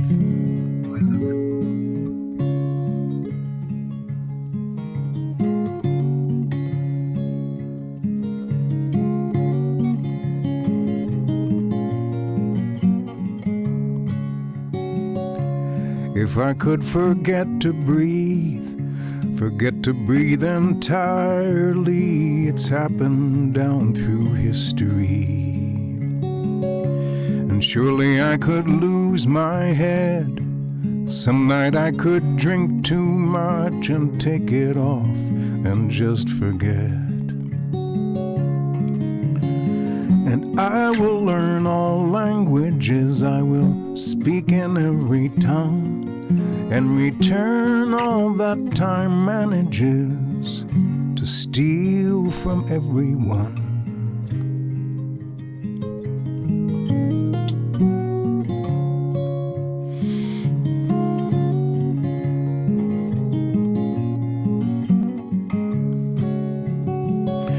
And someday I will paint the sky, I will build a ladder, make a roller that could reach that high. And nothing that I do will pass, everything I will and make and feel and dream and know will last. I will rid the world of sorrow and stop all wars and pain, and tell you of tomorrow as I rule the wind and rain. I can do it all, it's true, but only when I've done all that, oh, will I turn away from you.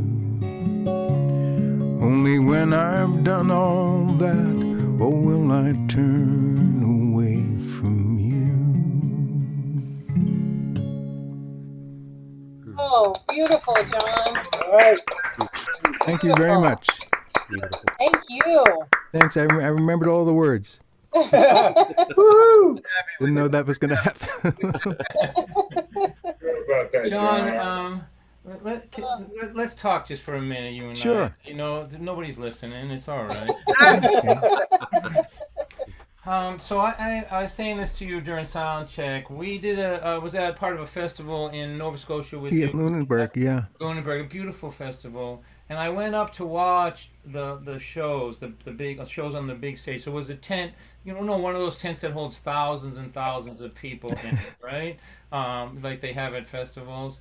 And all of the bands that evening were, there were 10 people in them. 4 fiddles, Farewell to Nova Scotia, all, was stomping, pounding, right? And then all of a sudden they introduced John Gorka. He comes walking out by himself onto this gigantic stage with thousands of people in the tent, and it was hypnotizing. Like you did all by yourself what a lot of the bands couldn't really even do, in my opinion. You just hypnotized the place. You set up jokes early and punched them out later. It was just really interesting. And we talked about it later, I think that evening, about how you were influenced by people, as far as showmanship goes, who are outside of your genre a little bit. Do you mind talking about that just a little bit? I was influenced a lot by the people I saw at Godfrey Daniels Coffee House, and also people I grew up watching on television. I loved Red Skelton. I loved the Red Skelton show, and because he was humor, but it was kind of a gentle humor, and I always admired that. And I like that in songwriters too, like with John Prine and Steve Goodman, how they could have humor in their songs, even though there weren't funny songs. You can have it didn't have to be a jokey song all the time, but there could be humor in it. So I always admired that, and because life is like that, it's not always all funny or all sad. It's kind of a mixture of things, and so I love that at the people at Godfrey Daniels, and also. A lot of the people, or some of the people I opened for, I was kind of the house opening act there at Godfrey Daniels, and some of the people I opened for opened doors for me in other parts of the country. Bill Morrissey was one of those people, Claudia Schmidt, Jack Hardy, and Nancy Griffith, who did really nice things for me, and I admired what they brought to the show. I did a lot of hanging out at Godfrey Daniels, and that was kind of where my real education was. But one of the things I was thinking we were talking about earlier was how learning from the performers who came before us. And I remember Tom Paxton was talking about playing in the basket houses in the 60s, and they would do 6 or 7 sets a night. They were all, there would be several performers on the bill, and they would alternate, and they do a 3-song set. So they knew how to open for an audience, how to kind of grab people's attention, how to hold them, and how to finish. And so that stage time, he said that there was no substitute for that stage time. It's kind of like the Beatles in Hamburg too. That hours and hours of playing for people and just learning how to make contact. I'm not the most outgoing person, but I was always kind of drawn to performing, but not all that comfortable doing it. And over time, I've kind of learned to come to terms with my own lack of smoothness. Well, it's working for me, I'll tell you. Just to drill down on this just a little bit, there's a quote from George Burns about vaudeville, and he said basically, you'll never find people like him who came out of vaudeville now that vaudeville's gone, because they did 8 shows a night. Right. And and he said you needed a place in order to get to be as good as I am. You had to be able to go somewhere and be horrible for 5 years. You needed a place to stink for a half a decade in order to be that kind of good, where it just looks so natural and all of that. So I really appreciate that. That was. Oh, sure. You learn more when things go wrong than when things go right. Right. And Yeah. You learn what you're never going to do again. Yes. I'm so honored to have you here. So here's information for the. It's going to be. I think I'm right about this. Stop me if I'm wrong. It's you're going to be showing the concert that you did at Cafe Lena, which they filmed last year, right? Right. Yes. And It's January last year. Yeah. And But I'm going to be on hand for the I think there's going to be a way to comment. People can. They could probably make requests of me, but I'm not going to do any of them. Not on purpose, anyway. I would like.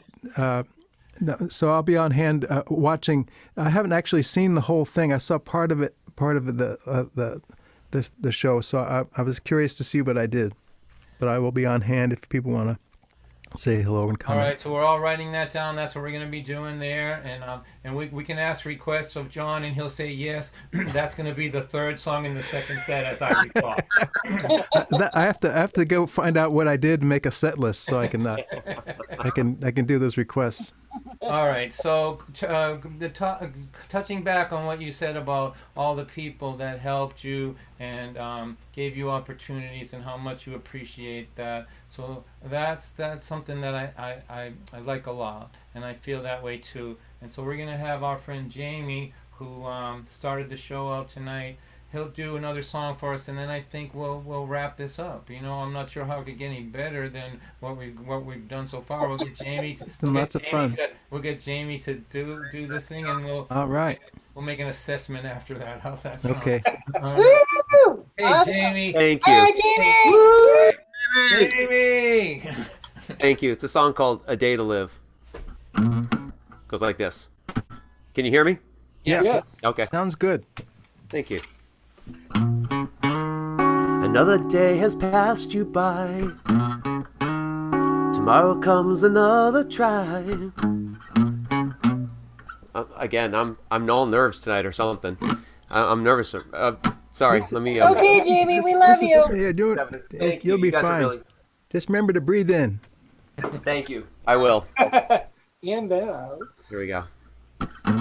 Another day has passed you by. Tomorrow comes another try. Say you've got a lot to give. Suppose you had a day to live. Now looking back, what do you see? Rushing round so mindlessly. Can't forget and won't forgive. Suppose you had a day to live. 'Cause I know I can't go back and do it again. 'Cause time keeps pushing us forward until the end. Know you've got to change your ways. Lead yourself out of this maze. Be passionate and positive, as if you had a day to live. 'Cause I know I can go back and do it again. 'Cause time keeps pushing us forward until the end.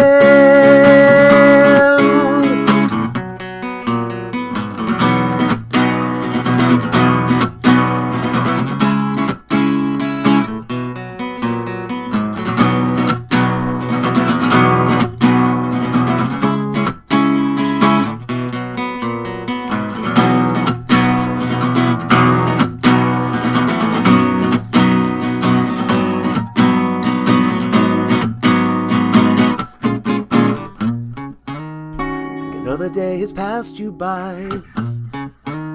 Tomorrow comes another try. Say you've got a lot to give. Suppose you had a day to live. 'Cause I know I can't go back, do it again. 'Cause time keeps pushing us forward until the end. 'Cause I know I can't go back, do it again. 'Cause time keeps pushing us forward until the end.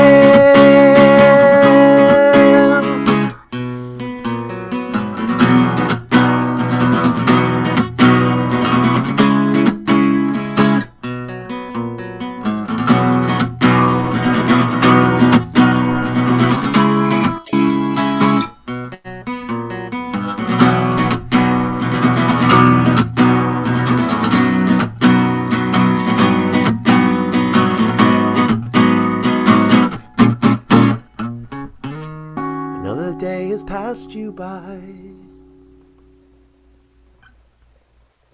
Woo! Jamie! Jamie. Woo! That was terrific, Jamie. Thank you. Thank you. Thanks for having me. Thank you, All right. Don. Jamie, I just want to say this to you. When you get famous now, don't forget, you got to let other people open for you. All right? We all benefited from it, and you have to not close the door behind you. So I've made a executive decision here. I think what I'm going to do is I'm going to ask my friend Haley if she'll do another tune, but before it, and then maybe I'll do one to just wrap it up. So, you know, Sounds good. now that you know what's coming, you can decide whether you want to stay or not. Before we do this, I gotta drag someone in here. Is that the person cleverly disguised as Tim? Is that Tim Mason there? Tim Yes, Mason. it is. Hey, Tim. Like as we say in Lynn, are you shitting me? The legend. So, John, you know You Tim? meet this, Alright, Tim. Nice to see you. A little south of where Gorka's thing about. Where are you? In Utah or New Mexico or? Santa Fe, New Mexico. Wow. All right. So listen, after talking about people giving you a break, right? Like there's about 5 people in my life that I wouldn't have a career without, and Tim Mason is probably the #1 of them.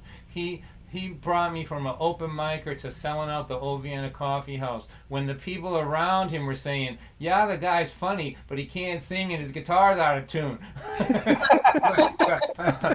But Tim was like, yeah, but the audience likes him. I was so lucky to have a poet who was running the thing and not a musician. And when Peter asked us to do our hand crossing thing, I raised my hand right up to where it is. That's my little shrine there. And in that shrine, there is a little film canister in camouflage that contains some of Mike Duffy's ashes. oh, Mike Duffy from the And- You know, it's really touched my heart that you guys are bringing this together like that. That's what I started to do, was create something that would connect people, and my role was to get out of the way. And you guys have just done amazing things. Well, you know, in a lot of ways, I feel like one of your kids. So those of you that don't know what we're talking about, you could look this up. There's a site called Remembering the Old Vienna. Is that what it's called? Old Vienna. Remembering OVK. OVK. So it was the Old Vienna Coffee House, and it was spelled with a K, K-A-F-F, like German, K-A-F-F-E-E-H-A-U-S, the Old Vienna Coffee House. And it was amazing. It was a 100-seat room, and Tim figured out that he could have Arlo Guthrie in it if he charged, $900 a ticket or whatever the math was. 25. It was back in the 90s. I don't think I ever went above a $25 ticket for Christopherson or Richie Havens or any They of all those. played this room, this little tiny room, and I owe my career to it and to you, and I'm so glad you're here. I'm sending a ton of love out to square number 27. All right.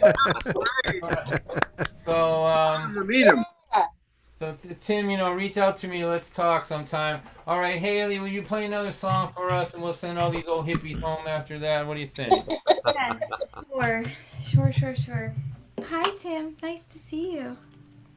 Thank you, You Don. too, Haley. I know, you look so cool back there in your with the fireplace, and it's a place to be. You know how I knew it was him? He was smoking. Yeah. Check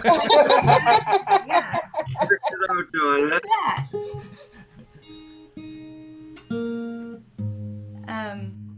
Okay, thank you, Don. Thank you, everybody. Thank you.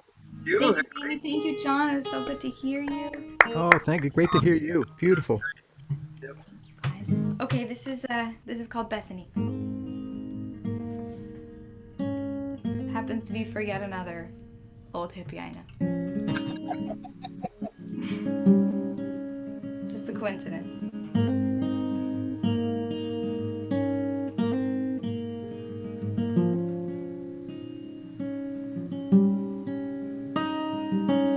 Bethany is 5 foot, with hair down to her knees, and she carries the guitar of a boy she loves but never sees. And she'll follow him to Santa Barbara when she is just 19, with some money from her father, a man she loves but never sees. And she is lost in the record, singing blonde in the bleachers. She is free, but she's tired already. So she lived out of a school bus parked in some old lady's yard, and to this day she'll thank the 70s and the California stars. But at night she still got lonely, and the boy with the guitar couldn't give a damn about it, but she still held him in her heart.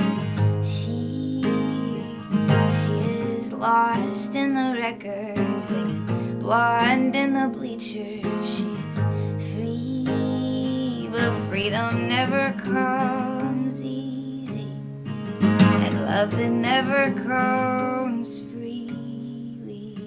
Just ask Bethany.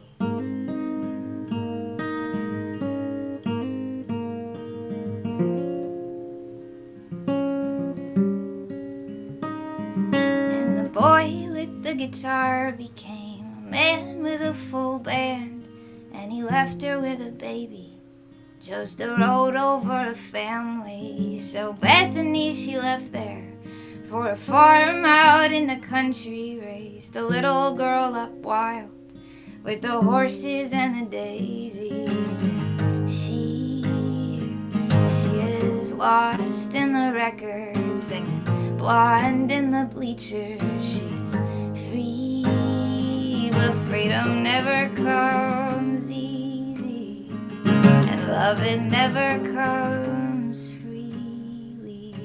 Just ask Bethany.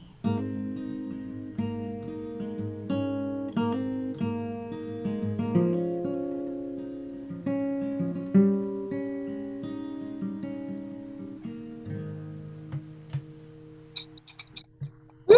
Beautiful. Beautiful. Beautiful. Beautiful. Beautiful, Haley. Thank you. Beautiful. Thank you so much.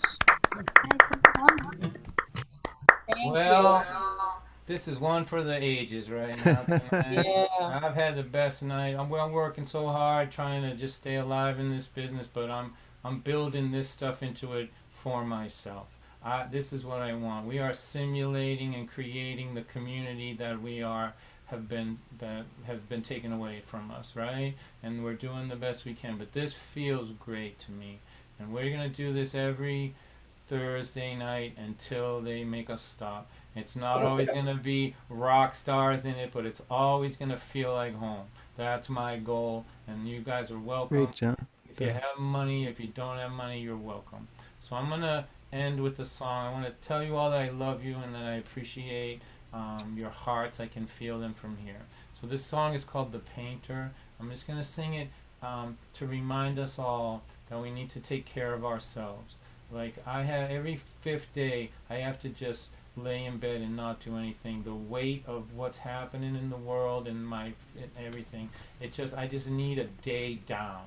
And that just to me means that the pressure is real. It's real. So if you know somebody who's not doing well, reach out to them, give them a call. You might be the only person they talk to in a week or 2 weeks. So this song is called The Painter, and it's about taking care of yourself so you're able to take care of other folks. Thanks to everybody for coming, and we'll do this and then say our goodbyes. In this portrait of sadness in the big gallery, there is a man in the foreground in such misery, but the horizon behind him is vibrant and bright. We see him staring into darkness, but covered in light. If I were the painter, I would paint you with wings, and I would dress you in the colors that come in the spring. And when your heart was in darkness and you were alone, I'd paint sunshine around you and wings to carry you home. In this portrait of anger and low self-esteem, we see a woman in danger of a life without dreams. As I stare at her shoulders, Lord, all I can see is this mountain of burden where wings ought to be. If I were the painter, I would paint you with wings, and I would dress you in the colors that come in the spring. And when your heart was in darkness and you were alone, I'd paint sunshine around you and wings to carry you home. This face in the mirror, this portrait of me, is constantly changing for the whole world to see. But the hand on the brushes that color this face is the hand that belongs to the person it paints. If I am the painter, I will paint me with wings, and I will dress me in the colors that come in the spring. And when my heart is in darkness and I am alone, I will paint sunshine around me and wings to carry me home. I will paint sunshine around me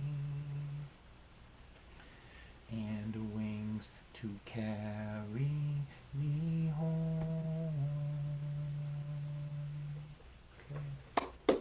Nicely done. Perfect. Perfect, Don. That's perfect. All right. I love you all. Thanks for hanging out. So here's the thing. If I am I started this meeting, so if I click off, then it's this very abrupt and unfulfilling experience for everybody. And so we're not going to do that. You can all check out one at a time. But if you want to hang around, talk to each other, that's okay too. But the music part of this thing is over. Let's thank John Gorka, please. Thank you. Thanks a lot. Thanks for the comments. You're welcome. Brian. For Jamie Barrett, beautiful. Haley Reardon, are you kidding me? Haley Reardon. And for that guy, what was his name again? The early guy. Oh yeah, Peter Yeo.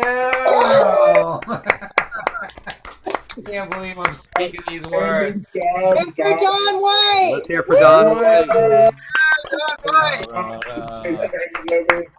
put on something right in the middle here. All right, so Good listen. for Brandon. Brandon, oh, without Brandon, there is nothing. Brandon, technician. you. Brian Dozer helping out today too. Thanks, Brian. Fabulous All right. job, guys. All right, so you can all disappear one at a time. Bye-bye. Peace, Tim Mason. Bye, John. Bye-bye. Good night, everybody. Good night, Great Leo. to see you. Good night, Sarah. Good to see you both. Bye. See you next week. See you next All right. week, Leo. Love you. Good night, Dawn.